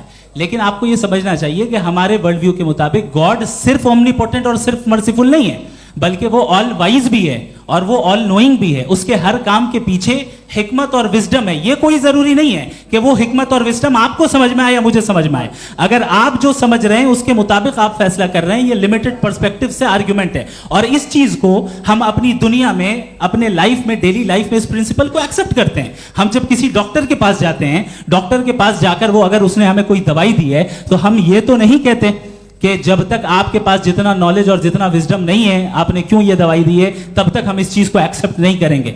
नहीं कहते, हम उसकी अथॉरिटी को तस्लीम करते हैं। क्यों? क्योंकि उसकी हम जानते हैं कि वो नॉलेजेबल है, वो विजडम वाला है, हमसे ज्यादा नॉलेज और हमसे ज्यादा विजडम है। बताएं सर। नहीं, डॉक्टर में और खुदा में बड़ा डिफरेंस है।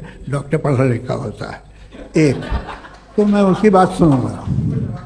2 ये नहीं, कुछ जवाब तो ये भी नहीं है सर आप प्लीज, ये आ आप जाइए, अगर चलिए। सब ऑडियंस से बोलने लगेंगे तो हाँ। फिर मतलब नहीं सिविलाइज्ड बहस का। मतलब आप ये कहें कि चूंकि आप डॉक्टर पे बिलीव करते हैं इसलिए खुदा पे बिलीव किए, क्या ये मिसाल आपको समझाने के लिए। आर्ग्यूमेंट है, इस पे आपको एतराज नहीं है। तो सिंपल बात ये है कि मैं अगर ये यकीन कर लूँ कि एक ओमनीपोटेंट, उसकी मसलहत है, ये जो बच्चे मर रहे हैं ये मसलहत है उसकी, मुझे नहीं चाहिए थी मसलहत। उसकी मसलहत नहीं, यही तो मसलहत समझना है। मतलब एक्सपीडियंसी। अच्छा, इस आपने अभी मेरी बात पूरी सुनी नहीं। मैंने कहा आपका पूरा आर्ग्यूमेंट 2 फॉल्स असम्पशंस पर है। एक फॉल्स असम्पशन मैंने बता दिया, दूसरा फॉल्स असम्पशन यह है कि इस दुनिया में इविल के होने का कोई गुड रीजन नहीं है, जबकि हमारे पास बाज रीजंस मौजूद हैं, हमारे पास बाज वजूहात मौजूद हैं।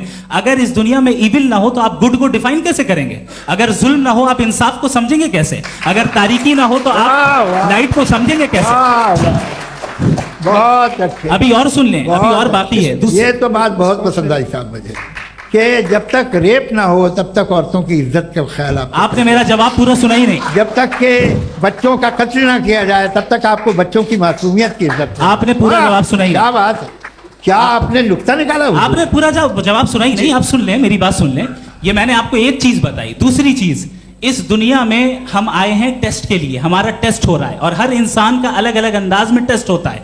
और इस दुनिया में अगर इविल मौजूद है तो वो इविल जरिया है हमारे अंदर ह्यूमन नोबल क्वालिटीज को डेवलप करने का और अलग अलग फील्ड में प्रोग्रेस करने का। और अगर हमारे अंदर और इस दुनिया में इविल नहीं होता तो बताइए टेस्ट का मतलब क्या होता? अगर मैं अपने स्टूडेंट को एमसीक्यूज दूं और उसमें सिर्फ राइट आंसर लिख कर दे दूं और कहूं तुम्हारा टेस्ट हो गया, ये मीनिंगलेस है। इस दुनिया में अगर हम टेस्ट के लिए आए हैं तो जाहिर है गुड एंड इविल दोनों मौजूद है। तो अगर गुड एंड इविल दोनों मौजूद है तो ये इविल भी खुदा का बनाया हुआ है। जी हाँ, खुदा का बनाया हुआ है, लेकिन अच्छा, चलो अच्छी बात। जी बिल्कुल, तो बिल्कुल खुदा ने मतलब बनाया। अभी तो ये है कि जो मेजॉरिटी है दुनिया में वो इविल है, तो ये खुदा एक्चुअली इविल के साइड पे लग रहा है मुझे। बिल्कुल भी नहीं, मैं बताता हूं। मेजॉरिटी में तो वो है। क्या बात कर रहे हैं भाई आप? मैं बहुत- कोई भी जो मुंसिफ होगा, चाहे आपका अपना घर हो जिसके आप सबसे बड़े हैं, चाहे आपकी ऑर्गेनाइजेशन हो जो आप चलाते हैं, वहां पर आप इवल रखेंगे साबित करने को कि बाकी लोग शरीफ हैं। मेरी बात सुन क्या ये आर्ग्यूमेंट ही गलत है? अगर- कि जब तक के कोई इवल नहीं होगा तब तक के शरीफ आदमी शरीफ नहीं लगेगा। अगर एग्जामिनर गलत ऑप्शन दे रहा है तो एग्जामिनर इविल नहीं हो गया, जो गलत ऑप्शन को सेलेक्ट कर रहा है वो फेल होगा। क्रिएटर ने इविल को बनाया है, लेकिन वो इविल नहीं है। अच्छा। सुनिए मेरी बात, चलिए, लेट मी कंप्लीट सर, हाँ। Let me complete sir. जी, जी। क्रिएटर ने इविल को बनाया है टेस्ट के लिए, वो इविल नहीं है। इविल वो होगा जो उसे इख्तियार करेगा। छुरी को बनाने वाला गलत नहीं होता है, छुरी का गलत इस्तेमाल करने वाला गलत होता है। रेप को कैसे गलत इस्तेमाल करते हैं? रेप इंसान के फ्री विल का नतीजा है। ये रेप कैसे गलत इस्तेमाल होता है? ये मुझे अब सुन लें, अब सुन लें। गलत इस्तेमाल होता है। हाँ मैं बता रहा हूँ रेप कैसे गलत ना, इस्तेमाल? मैं बता रहा हूँ जी। कि जो इविल इस दुनिया में मौजूद है उसके कई सारे तरीके हैं। एक तरीका इंसान का अपना फ्री विल है। अब अगर कोई रेपिस्ट रेप कर रहा है तो इसका गॉड का कसूर नहीं है, वो अपने फ्री विल का गलत इस्तेमाल कर रहा है, उसको सजा मिलनी चाहिए। अच्छा। और उसी के लिए जहन्नम बनाई गई है। ये फ्री विल का भी बड़ा चक्कर। आप जब कोई बुरा काम करते हैं या कोई बुराई होती है तो ये कहा जाता है कि ये फ्री विल है। 7 billion free wills are moving on this planet. 7 billion free will. और एक आदमी अपनी फ्री विल से मुझे कत्ल कर दे तो मैं खुदा की मर्जी से मरा हूं कि इसकी फ्री विल की वजह से? मेरी मौत खुदा के हाथ है या ये फ्री विल वाले के हाथ है? खुदा ने फ्री विल का निजाम बनाया है और उस निजाम का गलत इस्तेमाल करके कोई आपको ये मार गलत रहा है, इस्तेमाल करके मेरा कत्ल कर देता है। अब मेरी मौत का जिम्मेदार कौन है? वो इंसान जिम्मेदार है। वो इंसान। जी। तो ये कहना कि और उसको सजा मिलेगी। तो अब आप आगे चलिए कि ये तय करना कि अल्लाह ही या अल्लाह ने खुदा ही जिंदगी देता है, खुदा ही मौत देता है, ये गलत है। बिल्कुल गलत नहीं है। हाँ, नहीं, निजाम उसी ने बनाया फ्री विल का। निजाम मौत और हयात को उसी ने बनाया। You are contradicting yourself. अभी आपने कहा कि एक आदमी ने फ्री विल से आपको मार दिया, इसमें उसे फ्री विल दी गई थी, उसने गलत इस्तेमाल किया। 7 billion free wills are moving on this planet और आप चाह रहे हैं कि मैं सिर्फ खुदा का ध्यान करूं। ये 7 बिलियन फ्री विल्स को मुझे लुक आफ्टर करना पड़ेगा कि नहीं? ये तो तबाहियां कर रही हैं और तबाहियां ज़्यादा हो रही हैं। बिल्कुल। तो अगर आप बताएं अगर खुदा नहीं है फॉर एग्जाम्पल, हाँ। तो आप इविल को कैसे डिसाइड करेंगे? यानी how can you define evil objectively without God? देखिए, दुनिया में 2 तरह के जानवर हैं। एक जो अकेले रहते हैं जंगल में और एक जो ग्रुप्स में रहते हैं।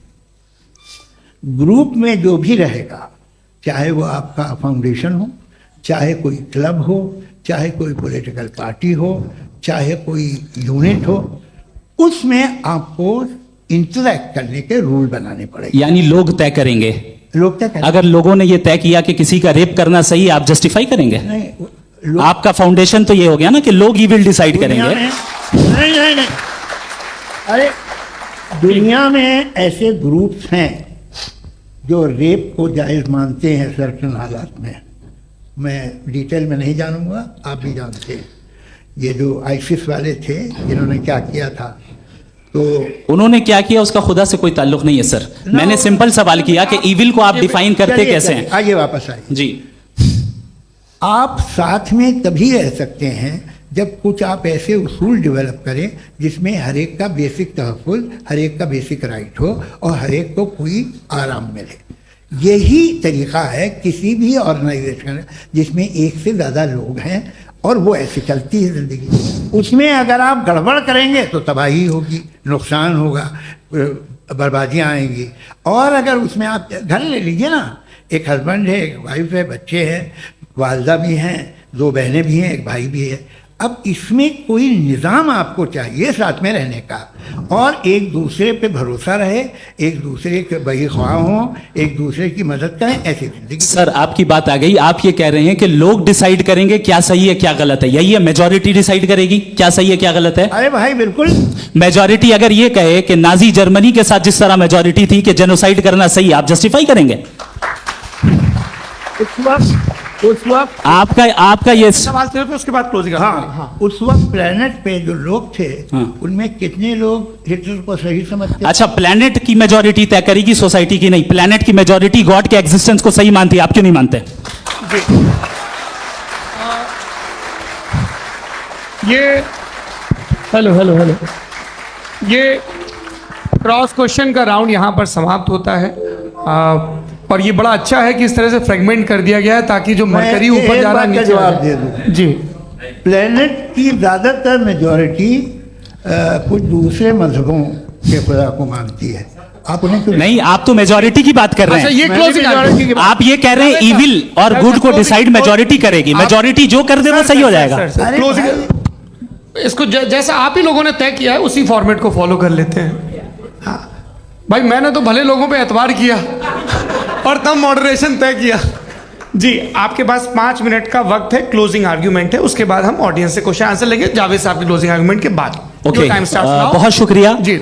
हमारा जो टॉपिक है डज गॉड एग्जिस्ट, मैं इस पे इतने एकेडमिक तैयारी करके आया था, मुझे था कि मैंने सोचा था कि कई सारे मैं आर्ग्यूमेंट्स दूंगा, लेकिन वक्त की भी किल्लत और जावेद साहब बार बार इधर उधर चले जा रहे थे तो उसको भी थोड़ा एंटरटेन करना पड़ गया। डज गॉड एग्जिस्ट पे मैं एक ही आर्ग्यूमेंट दे पाया, आर्ग्यूमेंट्स बहुत हैं और डेफिनेटिव आर्ग्यूमेंट्स हैं, और मेरे आर्ग्यूमेंट को किसी एक राउंड में भी इन्होंने एंटरटेन नहीं किया और रेफ्यूट नहीं किया, एक राउंड में भी नहीं, एक राउंड में भी नहीं। कौन सा? और ना ही अभी आपका क्लोजिंग आर्ग्यूमेंट आएगा नहीं, वो उसमें। बता देना। Argument of contingency sir. अरे मैं आपसे कई बार कह चुका हूँ कंटीजेंसी का मतलब अब मैं कैसे समझाऊं Please, आपको आपस में हाँ आप और कितने आसानी से समझाऊं मैं, मुझे तो नहीं समझ में आ रहा है। बस- आप अपनी आर्ग्यूमेंट ऑफ कंटीजेंसी उर्दू में बोल सकते हैं। हाँ, आप अपनी बात पूरी कर लें एक जी। आखिरी 4 मिनट। दूसरी चीज, just a minute please ma'am, can I talk? दूसरी चीज ये है कि आपने एक तो इसका जवाब नहीं दिया, दूसरा आपने गॉड के ना होने पर कोई डेफिनेटिव आर्ग्यूमेंट नहीं दिया, सिर्फ मजहब पे बात कर रहे हैं आप। मजहब तो आज हमारा टॉपिक ही नहीं था, आज तो हमारा टॉपिक हो आप मजहब से ले लेकर आईएस तक चले गए। भाई हमारा क्या ताल्लुक है उससे? We condemn them. और उसका गॉड से क्या ताल्लुक है? अगर कोई गलत काम कर रहा है, किसी ने किसी को कत्ल किया, किसी ने किसी का रेप किया, उसको सजा मिलनी चाहिए। और आपके पास कोई भी rational strong foundation of morality नहीं है। आपने कहा कि मेजॉरिटी तय करेगी सोसाइटी की, वो सही होगा। मैंने कहा हिटलर को फिर आप सही कहेंगे, नहीं, प्लैनेट की सोसाइटी की मेजॉरिटी तय करेगी। तो प्लैनेट की मेजॉरिटी गॉड के एग्जिस्टेंस को मानती है, आप कह रहे हैं ये रिलीजियस है। तो यानी आपके पास कोई स्ट्रॉन्ग फाउंडेशन नहीं है ऑब्जेक्टिव मोरालिटी का। ऑब्जेक्टिव मोरालिटी का अगर कोई फाउंडेशन है तो वो सिर्फ गॉड है, गॉड है, गॉड है। थैंक यू जी, ये मुफ्ती शमाइल नदवी साहब का क्लोजिंग आर्ग्यूमेंट था। अब हमारे पास जी ये बड़ा अच्छा है कि दोनों लोगों को मॉडरेटर से शिकायत भी और बोल रहे भाई हमारी शाबाशी भी तो करते चलो। अब मेरी बात जी, आपके पास जावेद अख्तर साहब 5 मिनट का वक्त है, ये आपका क्लोजिंग आर्ग्यूमेंट है, टाइम रीसेट कर दें। जी देखिए, बहुत सारी बातें हैं। गॉड का डेफिनेशन दुनिया के किसी भी रिलीजन में है कि वो ओमनीपोटेंट है, ओमनी प्रेजेंट है, he is just, he is kind, he loves you and so on. मैं जब दुनिया देखता हूँ तो मुझे कोई ऐसा सुप्रीम पावर यहाँ दिखाई नहीं देती है जो इंसान की बहबूदी के लिए कुछ कर रही हो, कमज़ोर को बचा रही हो, मदद कर रही हो, जालिम को पीछे हटा रही हो। मैं नहीं देखा, तारीख़ में नहीं। एक तो अगर है और ये देख रहा है तमाशा, तो उसका होना न होना बराबर है। दोयम ये कि ये जो है, जब आप ये कहते हैं कि कायनात जिसकी कंटीजेंसी है, मैं देखिए वो लफ्ज़ इस्तेमाल किया मैं, तो ये कैसे हो सकती है भाई? और फौरन आप सरेंडर कर देते हैं कि जाहिर है कि इसका बनाने वाला तो इससे 10,000 गुना ज़्यादा कॉम्प्लिकेटेड होगा। उस पर आपके होने पे कोई इतराज़ नहीं है।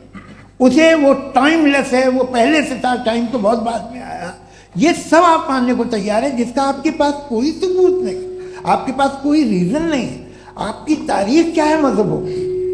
बिलीफ की, जो खुदाओं का बिलीफ है, ये कॉन्स्टेंटली गलत साबित होता रहा है। मतलब आप कहें कि अरिस्टोटल के ज़माने में तो सब जाहिल थे, वो भी इतने ही यकीन से खुदा पे यकीन रखते थे, जो अब नहीं रहा, ये भी नहीं रहेगा। आप लिख लीजिए, और इसके आसार आपको दुनिया में दिखाई देना शुरू हो चुके हैं। ये बहस क्या आज से 100 साल पहले इस तरह हो सकती थी? यहाँ तक तो आपको हम ले आए हैं। तो सर अरे इनको मदद की जरूरत नहीं भाई, ये सेल्फ सफिशिएंट आदमी है, आप क्यों इनकी मदद कर रहे हैं? Sir please. तो ये जो है तमाम बातें अपनी जगह हैं। ये एक पैकेज है। आप अकेले, कोई आदमी ऐसा नहीं जो सिर्फ गॉड को मानता हो, उसके साथ बहुत पैराफर्नेलिया आता है, अलग अलग पैराफर्नेलिया आते हैं। They have always created chaos in the society. मैं तो आपको सीधा ऑफर देता हूँ कि दुनिया में 10 इम्पॉर्टेंट बिलीव्स हैं। आप एक मानते हैं, 9 नहीं मानते, 9 में आप एथियस्ट हैं, 9 को आप बिल्कुल रीजनेबली मेरी तरह देखते हैं। तो 90 मजहबी आदमी भी 90% एथियस्ट है, वो दूसरे खुदा नहीं मानता, एक खुदा मानता है अपना वाला, बाकियों को कहता है गलत है।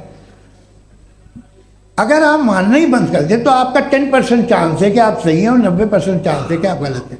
मेरा मशवरा है, आप मानना छोड़ दिए तो 50% चांस होगा कि आप सही हैं और 50% चांस होगा, 40% आप गेन करेंगे बाय बिकमिंग एथियस्ट।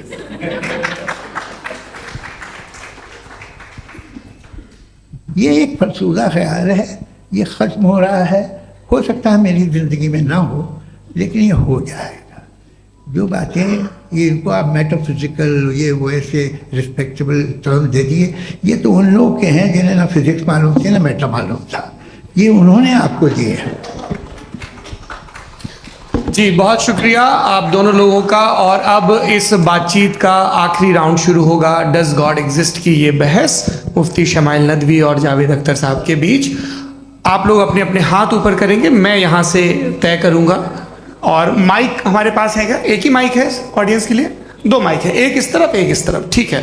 तो जी सबसे पहले हमारी सहयोगी है मारिया शकील जी, पूछिए सवाल।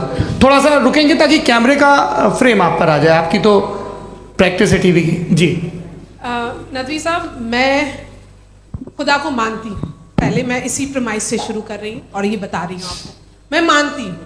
लेकिन कुछ सवाल हैं जो जावेद साहब ने उठाया, उसका जवाब आपको देना चाहिए। पहला सवाल ये कि गज़ा में सालों से छोटे बच्चे मर रहे हैं, वो उनको, अगर खुदा मर्सीफुल है, हम मानते हैं कि अल्लाह ताला में बहुत ताकत है, तो वो बच्चे क्यों मर रहे हैं? दूसरी बात ये कि अगर कंटिजेंसी की जो आप बात करते हैं, पूरे मुस्लिम ममालिक मिल करके भी उन गज़ा के बच्चों को क्यों नहीं बचा पा रहे हैं? क्योंकि अगर वो चाहते, क्योंकि अल्लाह ताला उन पर हुकूमत करते हैं, सब पर हुकूमत करते हैं, तो वो उनको क्यों नहीं बचा? जी थैंक यू वेरी मच। बहुत अच्छा किया आपने इस चीज़ को जिक्र कर दिया, मैं इसको और अच्छे से एक्सप्लेन करने की कोशिश करता हूँ। देखें, जहाँ तक आपने कहा कि गज़ा के बच्चों को मारा जा रहा है, देखें 2 वर्ल्ड व्यू है, एक एथिस्टिक वर्ल्ड व्यू, एक थीस्टिक वर्ल्ड व्यू है। बच्चे मर रहे हैं दोनों वर्ल्ड व्यू में, लेकिन हमारा वर्ल्ड व्यू कह रहा है कि रिकॉम्पेंस है, ये कह रहे हैं कि उनका मरना बेकार जाने वाला है, कोई उसका रिकॉम्पेंस नहीं है, चूंकि इनके यहाँ आखिरत और अल्लाह का कोई तसव्वुर या गॉड का कोई तसव्वुर नहीं है। आपने ये सवाल किया कि गॉड मर्सीफुल है, क्यों नहीं रोकता? ये मैंने बताया कि ये मिसकंसेप्शन है लोगों के दरमियान कि गॉड को सिर्फ मर्सीफुल और ओमनीपोटेंट समझते हैं। गॉड के सिर्फ यही 2 एट्रीब्यूट्स नहीं हैं, गॉड के कई सारे एट्रीब्यूट्स हैं, उनमें से अल हकीम भी है, उनमें से ऑल वाइज भी है, ऑल नोइंग भी है। लिहाजा अगर इस दुनिया में किसी को तकलीफ आ रही है और गॉड उसको नहीं रोक रहा है, वो इसलिए नहीं रोक रहा है चूंकि इंसानों को फ्री विल दिया गया है। ठीक इसी तरीके से अगर एक डॉक्टर किसी छोटे बच्चे को इंजेक्शन लगा रहा है, उसे तकलीफ पहुंच रही है, उसके लिमिटेड पर्सपेक्टिव के एतबार से यह गलत हो रहा है और डॉक्टर बुरा है। लेकिन जब आप ब्रॉडर पिक्चर को देखेंगी, आपके और हमारे पास सिर्फ एक पिक्सल है, हमें इतना नजर आ रहा है कि गज़ा में कत्ल हो रहा है, लेकिन इसके पीछे कितना रिकॉम्पेंस उनको मिलने वाला है, पूरा पिक्चर गॉड के पास है। तो एक पिक्सल से आप पूरे पिक्चर को कभी भी जज नहीं कर सकती। आप इसमें कुछ जोड़ना चाहेंगे? आपको कुछ बोलना है इसमें? भैया आपने बहुत अच्छा जस्टिफिकेशन दिया। या आप वो जो वहाँ के प्राइम मिनिस्टर इजराइल के उन्हें भेजिए, वो बहुत खुश होंगे। आप जस्टिफिकेशन दे देना कि अगर गॉड नहीं है तो बच्चे क्यों मर रहे हैं, आप बताएं। जी, वो ये सवाल पूछ रहे हैं कि अगर आप ईश्वर का अस्तित्व नहीं मानते हैं तो उन बच्चों की मौत को आप कैसे इंटरप्रेट करते हैं? भाई ये दुनिया जो है, जो ताकतवर लोग होते हैं वो एक नाइंसाफी करते हैं। तो ये अच्छा काम है आपके नजदीक, तो नेचर नाइंसाफी पे मबनी है। अरे मेरे भाई, आप नेचर की कहाँ बात कर रहे हैं, तो इंसान की बात कर रहे हैं। तो फिर जब मैं इंसान की बात कर रहा था आप नेचर की बात करने लग क्रॉस गए। एग्जामिनेशन नहीं, हाँ अब आप मुझे बोलने नहीं देंगे तो अलग बात है, आप बोलिए, मैं मुझे कोई चीज़ जल्दी नहीं। जी नहीं, ये क्रॉस एक एग्जामिनेशन मिनट है। रुकिए, क्रॉस मुझे एग्जामिनेशन। बोल तो लेने दीजिए। जी, बोलिए। ठीक है। बात ये है कि ह्यूमन सोसाइटी तभी साथ में रह सकती है जब वो मोहब्बत से, एकता से, एक दूसरे के एहतराम करके रहे। इसके अलावा पॉसिबल नहीं है, अकेले तो इंसान रह नहीं सकता। वहाँ पर कुछ लोग हैं जो फाउल करते हैं। वो फाउल हम हमेशा से तारीख में होता आया है। आज ये हो रहा है, जो हो रहा है बहुत बुरा हो रहा है, बहुत जालिमाना है, बहुत जाबराना है। उसको आप कहें कि ये बच्चों को कॉम्पनसेशन मिल जाएगा या इसकी इंजेक्शन है, इंजेक्शन तो हेल्थ के लिए दिया जाता है। आप ये कह रहे हैं कि ये बच्चों की जो धज्जियां उड़ रही हैं ये इंजेक्शन है, ये विटामिन टेस्ट का। है, ये टेस्ट है और उस टेस्ट में अगले उनको ऐसा रिकॉम्पेंस मिलेगा जो आपके तस्वुर के बाहर है। ये आप 3 बरस के बच्चे को बारूद से उड़ा के टेस्ट ले रहे हैं। वाह, वो नहीं ले रहा है, खुदा नहीं उड़ा रहा है, इजराइल उड़ा रहा है। जी, ये तो उसको कंडेम अगला करें। सवाल लेते हैं। अगला सवाल लेते हैं प्रोफेसर पुरुषोत्तम अग्रवाल। मुफ्ती साहब, एक निवेदन आपसे है कि कम से कम थोड़ा सा माइक क्लोज एक रिलीजियस और फिलोसफिकल कर मैं प्लीज। एक रिलीजियस और फिलोसफिकल ट्रेडिशन है जो ब्रह्मांड को यानी यूनिवर्स को ही अंतिम मानती है। सर्वम खलु इदम ब्रह्मम, this is Chandogya Upanishad, and it completely rules out the existence और नेसेसिटी, आपके शब्दों में necessity of a creator. The creation itself is the creator. तो एक मिनट प्लीज। दूसरा जो सवाल आपने अभी, जो आप बार बार कह रहे हैं कि भगवान विद्वान भी है, वाइज, सब जानने वाला, तो अगर विजडम में दुनिया भर के पापों और अत्याचारों को बर्दाश्त करना शामिल है, तो फिर इसका मतलब ये हुआ कि अगर मैं फ्री विल से उसको अपोज करता हूं तो ईश्वर की विजडम और मेरी फ्री विल में कॉन्ट्राडिक्शन है। Because when I am opposing whatever is happening in Gaza, then I am opposing the God's will और गॉड्स विजडम। जवाब लेते हैं क्योंकि तो गॉड की विजडम में, एक मिनट सर प्लीज सर, ये एक जुमला, गॉड की विजडम है कि गाजा में जो कुछ हो रहा है वो हो रहा है, मैं उसका अपोज कर रहा हूं, तो मैं गॉड की विजडम के खिलाफ जा रहा हूं। एक सवाल। दूसरा ये नहीं, आपने 2 ऑलरेडी। सर आप और सवाल कर लें, लेकिन मुझे 2 जवाब दे सर, दें। सर, पहले आपने ये कहा, सुनिए मेरी बात सुनिए। भाई इजराइल के सर, गॉड सर, के मुताबिक तुम्हारा ठीक हो रहा है ना? नहीं हो रहा है, सीख नहीं हो रहा है, मैं बता रहा हूँ क्या हो रहा है। आप तशरीफ रखिए, मैं बता रहा हूँ क्या हो रहा है। Late me complete please. एक सेकंड गाइस, एक सेकंड। ये देखिए, ऐसा है कि ये सब बड़ा आपस में विचार विमर्श के बाद ये तय हुआ था कि कुछ नियम बना लिए जाएं ताकि एक टाइम बाउंड बातचीत चले। और भाई साहब, आप बड़ा जरूरी काम कर रहे हैं लेकिन कैमरे के फ्रेम में आके उस काम को गड़बड़ कर दे रहे हैं। ठीक है गुरु, अब मेरे को कहीं का गुस्सा कहीं निकालना था, सॉरी। नहीं, कोई गुस्सा नहीं है जी। तो प्रोफेसर ने सवाल पूछे, आप उनके जवाब दें। और थोड़ा ये सब लोग थोड़ा ख्याल रखें भाई, सवाल संक्षिप्त रखें जी। आपने 2 सवाल किया। सबसे पहला ये कहा कि हमारे पास ये कॉन्सेप्ट है कि ये यूनिवर्स खुद नेसेसरी बीइंग है, creation itself is the creator. How irrational is this कि मैं एग्जिस्ट करूंगा बाद में, लेकिन अभी एग्जिस्ट कर भी रहा हूं, यानी एक ही टाइम में एग्जिस्ट भी कर रहे हैं, नहीं भी कर रहे हैं। This is not true. दूसरी चीज आपने कहा कि अगर इजराइल में, सॉरी माफ कीजिएगा, Israel doesn't exist, occupied Palestine में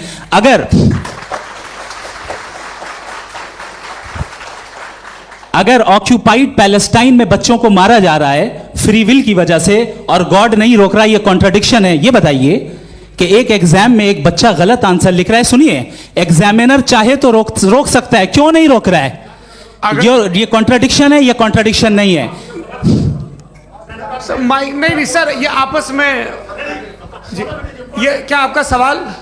माइक दीजिए। फ्री विल दिया गया है टेस्ट के लिए, अकाउंटेबिलिटी के लिए। अगर फ्री विल नहीं होता तो आप कहते हैं हमें रोबोट बना दिया गया। नॉट मिसरिप्रेजेंट माय पोजीशन, आपकी जो भी पोजीशन, मैं अपनी फ्री विल के नाते अपने ह्यूमन विजडम के नाते गाजा में हो रही अत्याचार का विरोध करता हूं। बिल्कुल करना चाहिए। के हिसाब से मैं गॉड की विजडम का विरोध कर रहा हूं। बिल्कुल नहीं, वहां जो हो रहा है गॉड की बिल्कुल भी नहीं, बिल्कुल भी नहीं।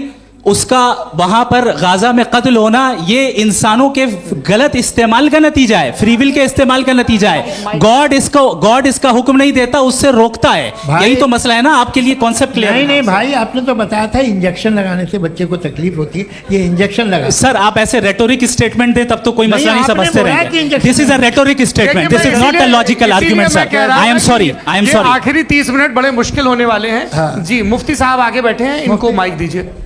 हाँ तरुण माइक आप अपने पास रखिए, आपको कैमरे का फ्रेम पता है जी। सबसे पहले दोनों को मुबारकबाद। एक सर अपना आप नाम बता दें। मेरा आप अमेरिका में शिकागो में रहते हैं, इतना मुझे याद है। बताया आप, यासिर नदीम अलवाजदी मेरा नाम है। जावेद सर आपसे एक क्वेश्चन है इन्फिनिट रिग्रेस के ताल्लुक से। एक हाइपोथेटिकल सिनेरियो है, मसलन अगर आप सर माइक थोड़ा सा प्लीज क्लोज रखिए। ओके जी अगर आप शायर इसलिए हैं कि आपके कोई उस्ताद शायर थे, और वो इसलिए शायर थे कि उनके कोई उस्ताद शायर थे, और इसी तरीके से हम माजी में पीछे चलते चलते चले जाएं और कहीं ना रुके, तो माफ कीजिएगा आप कभी शायर नहीं हो सकते। लेकिन आप शायर हैं, आपका शायर एग्जिस्ट करता है, इसका मतलब ये है कि आप कहीं ना कहीं रुके हैं। तो मेरा सवाल ये है कि क्या आप इन्फिनिट रिग्रेस ऑफ कॉजेस को लॉजिकल फैलेसी मानते हैं या नहीं मानते? हाँ या ना? मैं इन्हें लॉजिकल फैलेसी नहीं मानता हूँ, लेकिन मेरा प्रॉब्लम यह है कि जब मैं नहीं मानता हूँ तो I will continue with this logic जो फैलेसी नहीं हो। आप एक जगह रुक जाते हैं जाके, आप कहते हैं ये गेंद कैसे बनी, ये जजीरा कैसे बना, ये समंदर कैसे बना, ये ज़मीन कैसे बनी, और अचानक गॉड पे जाके आपको ब्रेक लग जाता है।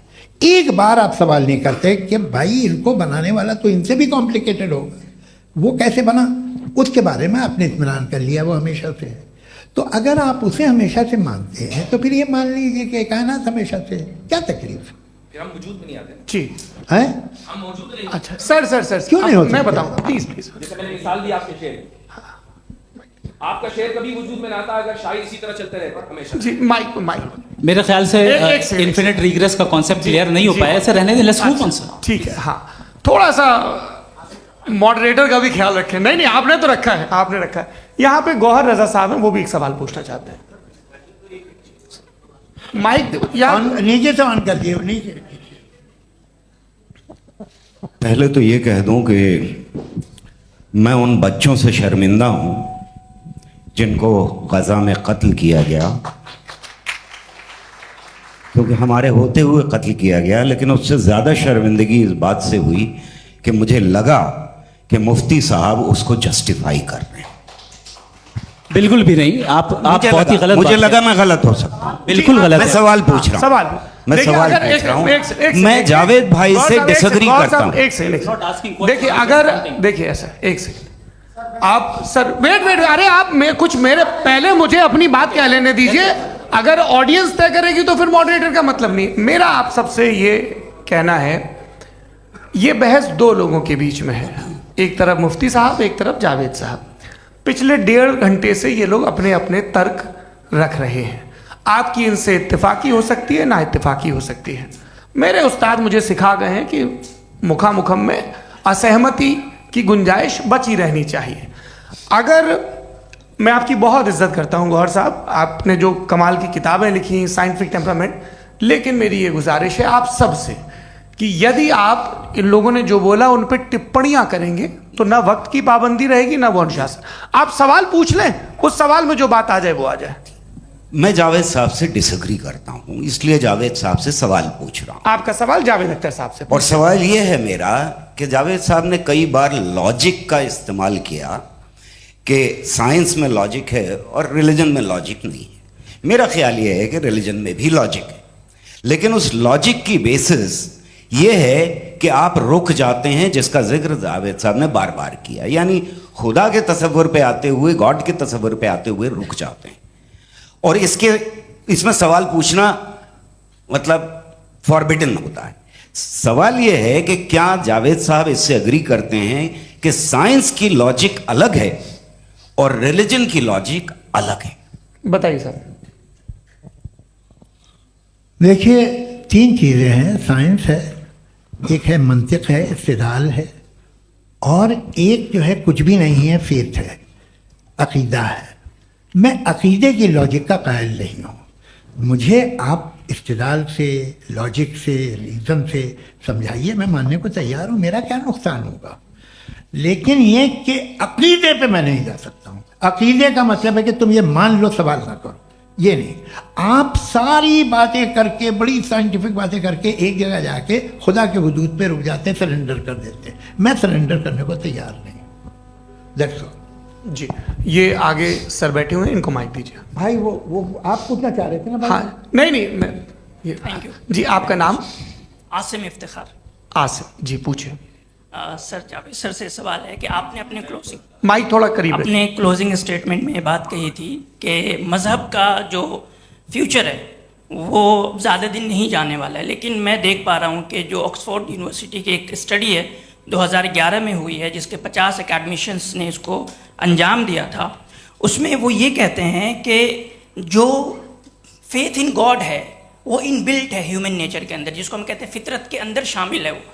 और वो ये कहते हैं कि अगर कोई ये समझता है कि मज़हब को वो ख़त्म कर देगा तो ये उसकी गलत फहमी है। तो आप इसके बारे में, इस स्टडीज़ के बारे में क्या कहते हैं? ठीक है, मैं उनसे एग्री नहीं करता हूँ। वो कौन से प्रोफेसर होंगे? ऐसा उनके क्या पास डेटा है, इन्होंने डेटा के बेसिस होगा। डेटा क्या हो सकता है? फ्यूचर का डेटा तो नहीं हो सकता ना उनके पास, प्रेजेंट का डेटा हो सकता है। डेटा आपने सुना 100 साल पहले का बाद का डेटा? मैंने तो नहीं सुना आज तक। तो आज उनकी ये राय है और हो की राय, ठीक है। दुनिया में तरह तरह की राय है लोग, लेकिन मैं समझता हूँ कि वक्त के साथ इंसान ज़्यादा से ज़्यादा रीजनेबल और लॉजिकल होता जा रहा है। आज आप देखिए वेस्टर्न यूरोप में क्या परसेंटेज है नॉन बिलीवर्स की, बहुत हाई। वहाँ चर्च खाली पड़े होते हैं। तो अल्टीमेटली तो इंसान कोई ऐसी बात बहुत अरसे तक नहीं मान सकेगा, चाहे गलत या सही, जो उसे, उसके दिमाग को, उसके जहन को, उसकी लॉजिक को अपील न करे। वो कह रहे हैं तो ऑक्सफोर्ड के होंगे, तो कैम्ब्रिज के होंगे, तो मुझे क्या लेना देना। उनका डेटा मुस्तकबिल का नहीं हो सकता है। जी। दीपक, हाँ पूछिए। मैं आऊँगा, अभी पीछे की साइड भी आऊँगा, माइक वहीं भेजूंगा 2-3 साल के लिए। जी जावेद साहब, आपसे सवाल है। नमस्ते अरे भाई सर, अगर आप ही लोग तय करना है तो फिर 200 लोग तय कर लें। ये एक साथ नहीं sir, please don't do this sir. Everybody has a right sir, but we can only take selected questions.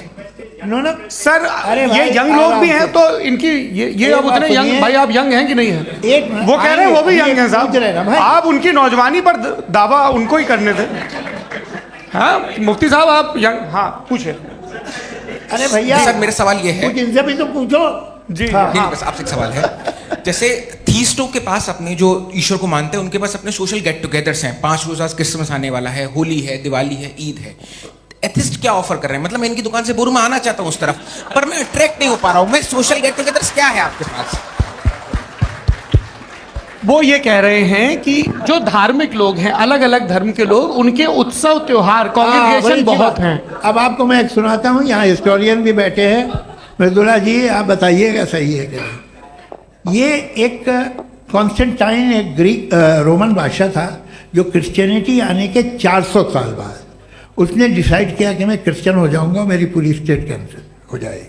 उस ज़माने में ऐसे ही होता था, राजा जो धर्म इख्तियार करता था वो जनता भी कर लेती थी। इसलिए कि वो हो गया था बैंकरप्ट, और उसे जो मेडिटेरियन कोस्ट के रिच क्रिश्चियन वो थे मर्चेंट, उससे पैसा चाहिए था। तो उसने कहा यार क्रिश्चियन हो जाओ। तो उसने अपने वजीर से कहा कि भाई ये हिस्ट्री है कि अब हम लोग क्रिश्चियन हो जाते हैं। कहले सर हो जाएंगे, कोई प्रॉब्लम नहीं है, लेकिन एक प्रॉब्लम ये है कि 17 दिसंबर से 25 दिसंबर तक जो पेगन फेस्टिवल होता, जो पेगन जो फेस्टिवल होता है वो बंद हो जाएगा, इसलिए कि हम क्रिश्चियन हो गए तो होगा नहीं। तो वो बच्चों को बहुत बुरा लगेगा, पब्लिक को बहुत इन्जॉय करते हैं, खासतौर से 25 को मेन डे। उसने कहा हाँ ये तो सही कह रहे हो, ये जीसस क्राइस्ट की पैदाइश कब थी? कहते साहब वो अप्रैल में थी। नहीं, कट करो, वो 25 दिसंबर को है। यह हकीकत है जी। और 400 साल बाद क्रिश्चियनिटी के अप्रैल से दिसंबर ले आए, और इसलिए कि यहाँ पेगन फेस्टिवल होता था। अब मनाते हैं आप आराम से। ये जो सारे फेस्टिवल हैं ये रिलीजन से, हर एक को एक इंटरटेनमेंट डिपार्टमेंट चाहिए होता है अपनी कंपनी चलाने के लिए। तो ये रिलीजन नहीं, ये सेकुलर त्योहार थे जिन्हें रिलीजन्स ने ले लिया है। ये मौसम के थे, फसलों के थे, किसानों के थे, उसको आपने लेके रिलीजियस रंग दे दिया। ये कोई रिलीजन से थोड़ी आए। आप अच्छा हमें देखिए, हम तो मुल्द हैं, हम ईद मनाते हैं, हम दिवाली मनाते हैं, हम होली मनाते हैं, हम क्रिसमस मनाते हैं। बम्बई की फिल्म इंडस्ट्री की सबसे बड़ी होली हमारे घर में, सबसे बड़ी ईद हमारे घर में। वो हमारी सोशल वो है, हमारा हेरिटेज है। ऐसा थोड़ी है कि we will throw the baby along with the water. ये तो अच्छी चीज़ है, इन्हें रखो, जो बेकार है फेंक दो। जी हाँ। हेलो जी, मेरा सवाल नादवी जी से है। जैसा कि आपने बोला कि गॉड टाइम के भी परे हैं और गॉड इतनी कॉम्प्लेक्स चीज़ है कि उसे ह्यूमन माइंड समझ नहीं सकता, और गॉड ने अर्थ पे फ्री विल भी दे दी है, तो आप अपना वक्त ज़ाया क्यों कर रहे हैं गॉड के बारे में बात करके? अपन को तो बात करनी चाहिए कि सोसाइटी को बेहतर कैसे करें। जी, मैं गॉड वही बताता है सोसाइटी को कैसे बेहतर करे। अभी मैं आपका जवाब देता हूँ। आपने कहा कि टाइम पे वो एग्जिस्ट नहीं करता, सो मेरा सवाल ये है कि जैसा आपने बोला कि गॉड बहुत ही कॉम्प्लेक्स चीज है, मैंने कहा ही नहीं कि कॉम्प्लेक्स है, तो आपके अल्फाज हैं। कॉम्प्लेक्स का लफ्ज गॉड के लिए सुइटेबल नहीं है। क्यों?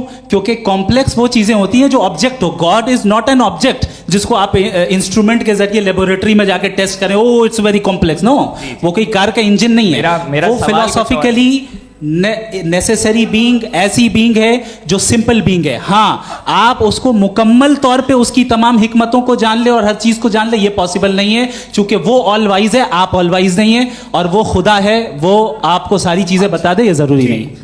मेरा सवाल ये नहीं था, मेरा सवाल ये था कि जब गॉड इतना परे है इस दुनिया से कि उसने अर्थ पे फ्री विल भी दी है, हम सब ह्यूमंस की फ्री विल है, और जो सोसाइटी में हो रहा है वो अपन लोग डिसाइड करेंगे, तो अपन लोग डिसाइड नहीं करेंगे ना, अपन लोग डिसाइड नहीं करेंगे।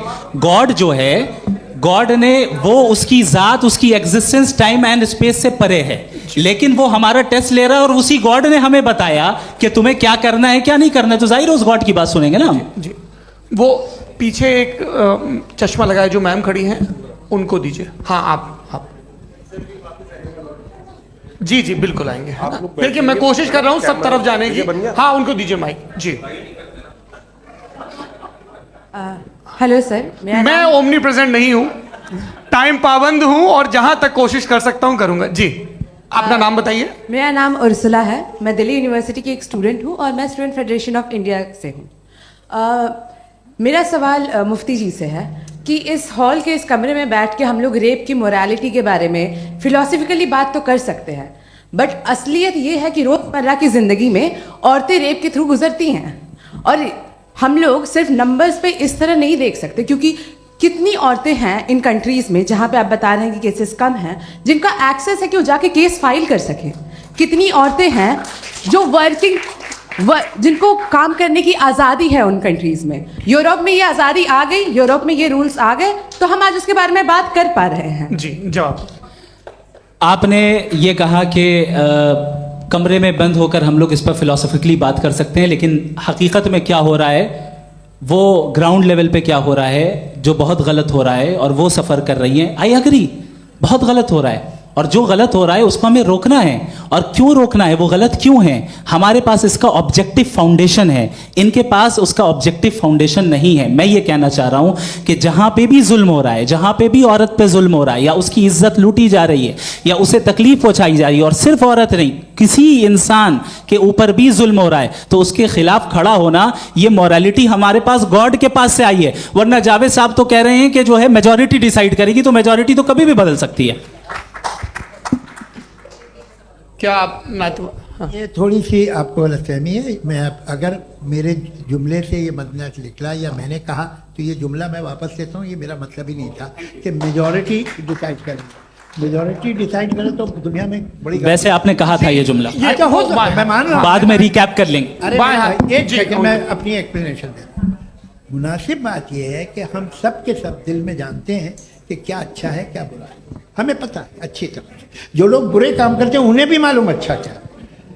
यही तो सवाल था हजरत कि फिर ये मोरालिटी आई कहाँ से? Cross examination. हाँ जी, हाँ, मोरालिटी साथ रहने की डिजायर से आई है। यानी साथ रहकर जो कुछ कह दे, जो कुछ कर दे, वो हो जाएगा? नहीं नहीं, तो आप कायदे से रही कर सकते हैं जब तक लोगों में मोरालिटी हो, वरना क्यास हो जाएगा। ये आपको कैसे पता? जी हमने देखा ना, जहाँ मोरालिटी का क्यास हो गया, हम देखते हैं। कहाँ पे देखते भाई हैं? दुनिया में आप जो ये- कह रहे हैं, आप एक अभी कहीं मैं पे आप अगर लोगों गलत को हो रहा है इस बहस तो के उसको बाद आप में आप गलत लोगों देखिए। को आप क्या- सर, मुफ्ती आप साहब, मैं- एपिस्टेमोलॉजी मुफ्ती की साहब, बात मुफ्ती कर रहे हैं, मैं साहब, ऑन्टोलॉजी अरे की बात मुफ्ती कर रहा साहब, हूँ। मैं इस बहस के फाउंडेशन बाद क्या आप है? दोनों लोगों को चाय पे फाउंडेशन- होस्ट करूंगा, वहां पे क्रॉस एग्जामिनेशन कर लीजिएगा। अभी ऑडियंस का हक मार रहे हैं आप लोग भाई, सर- जस्ट लोग हैं आप लोग।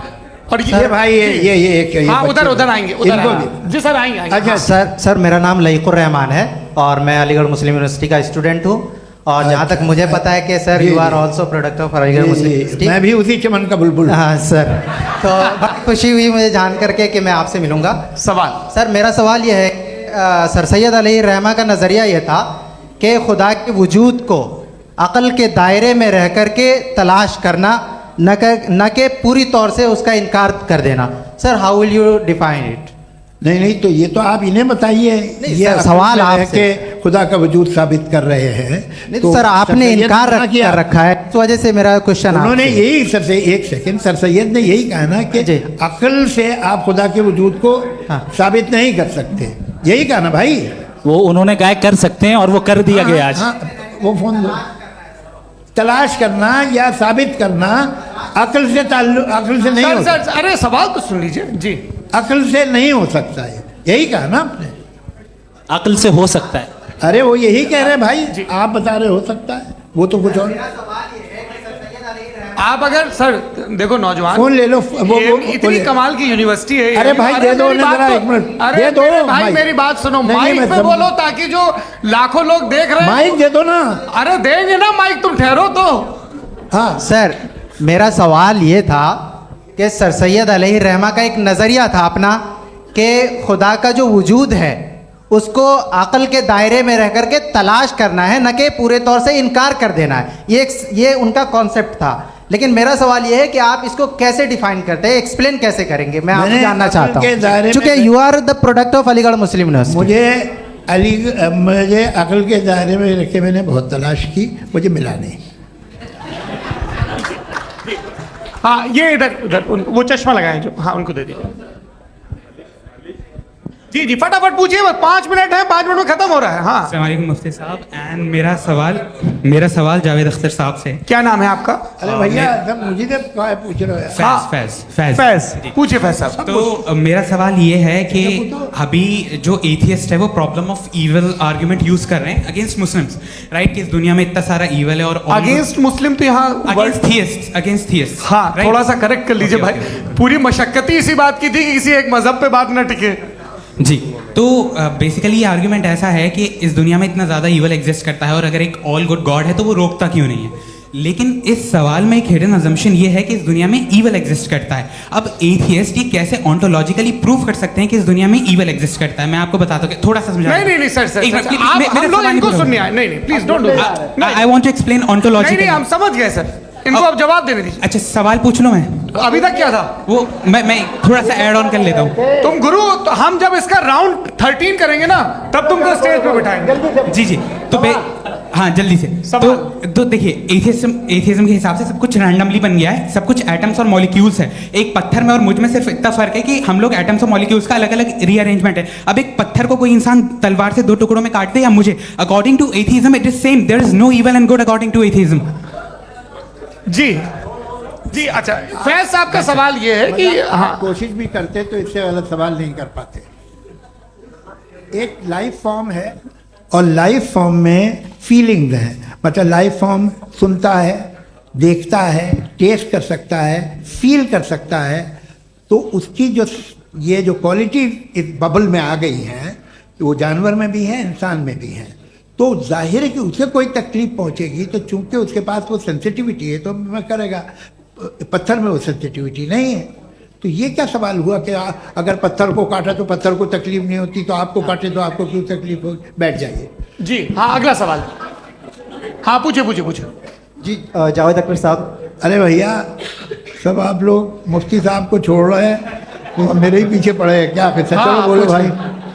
You asked how God can exist when children die in Gaza. हाँ you asked how God can exist when children die in Gaza, and you also mentioned the rise of atheism in Europe. But the same events also are leading many atheists and non-believers to turn towards faith. How do you interpret this contradiction, where suffering pushes some away from God, yet brings others closer to belief? देखिए, आपको एक बात बताऊं, दुनिया perfect तो कहीं भी नहीं है, हर जगह कुछ खामियां हैं। बेटा एक मिनट, मैं आप ही को कहेंगे, देखो वो तो कुछ खामियां, कमज़ोरियां, खराबियां सब जगह है। लेकिन अगर देखोगे ईमानदारी से कि दुनिया सबसे ज़्यादा महज़ब कहाँ है, एक आम शहरी को कहाँ हुकूक हासिल हैं, वो बोल सकता है, अपनी मर्ज़ी से काम कर सकता है, अपनी मर्ज़ी से राय दे सकता है, हुकूमत के ख़िलाफ़ बोल सकता है, बरसरे इक़्तिदार लोगों के बारे में बोल सकता है, सरमायादारों के ख़िलाफ़ बोल सकता है। तो आपको ये स्कैंडिनेवियन कंट्रीज़ में मिलेगा, वेस्टर्न यूरोप में मिलेगा। मैं नहीं कह रहा वो परफेक्ट है, बिल्कुल नहीं, वहाँ बहुत ख़राबियाँ भी हैं, परफेक्ट तो कोई। लेकिन जिन जिन मुल्कों में, लैटिन अमेरिका देखो, गल्फ देखो, वहाँ पर आपको ये ज़रूर है कि रेप नहीं होते होंगे। रेप की ज़रूरत क्या है भाई, उसको तो ख़रीद लो, घर में रखो, सड़क पर रेप करने की क्या ज़रूरत है। मगर सुनिए सुनिए सुनिए, मगर हकीकत ये है कि वहाँ शख्सी आज़ादी राय देने की, बोलने की नहीं है। जी, ये एक आखिरी सवाल मुफ्ती साहब से। हाँ मैम, इनको माइक दीजिए। शुक्रिया। मेरा नाम मनीषा है, मैं हरियाणा से आई हूँ। मैं मुफ्ती साहब से एक बात पूछना चाहती हूँ। आप बार बार जावेद साहब को कॉन्ट्राडिक्ट तो कर रहे हैं कि आपने ये कहा, लेकिन आप भी अजम्पशंस के बेसिस पे बात कर रहे हैं। आपने खुदा के होने का कौन सा प्रूफ पेश किया है, खुदा की एग्जिस्टेंस का? अब इस सवाल को अलग रहने दीजिए, कौन एथीस्ट है कौन नहीं है। और दूसरी बात जो आपने एक छोटी सी कही थी कि ये फ्री विल का इस्तेमाल करता है इंसान अपनी, लेकिन इस फ्री विल का इस्तेमाल में मतलब खुदा ने ये दे दी सबको ये इजाज़त कि वो कितना घिनौनापन और कितने ज़्यादा ख़राब से ख़राब तरीके इस्तेमाल कर सकता है। जवाब सुनते जी। आप फ्री विल को मानती है ना, या अब कहती है कि फ्री विल नहीं है ना, मानती है ना? तो अब आपके पास इसका कोई एक्सप्लेनेशन नहीं है कि अगर एक इंसान उस फ्री विल का इस्तेमाल करके गलत काम कर रहा है और बच के अच्छी ज़िंदगी गुजार के निकल जा रहा है, उसका कोई रिकम्पेंस नहीं है। हमारे वर्ल्ड व्यू में जो इंसान गलत काम कर रहा है उसको भी रिकम्पेंस यानी उसका बुरा बदला मिलना है, और जो सही काम कर रहा है उसको सही बदला मिलना है। लिहाजा जो फ्री विल है वो इस तरीके से है कि एक लिमिटेड टाइम तक खुदा ने मोहलत दी है। ऐसे नहीं कि छूट दे दी, जो करना है करते रहो हमेशा। वक्त आएगा जब एग्जाम का टाइम खत्म होगा तब रिजल्ट आएगा, दौराने एग्जाम जबरदस्ती आपको नहीं बताया जाएगा। अरे भाई एक सेकंड, जी सवाल मुफ्ती साहब से मेरा, मुफ्ती साहब से रुक जाइए, आपसे फोन, आप इसके बाद आपसे यहीं रहेंगे वो। हाँ बोलिए। मैं मुफ्ती साहब एक ही सवाल करता हूँ कि अगर जो हो रहा है फ्री विल से हो रहा है और एक दिन बरोज़ क़यामत इंसाफ होगा मैशर में वगैरह वगैरह, तो दुआ क्यों मांगते हैं लोग?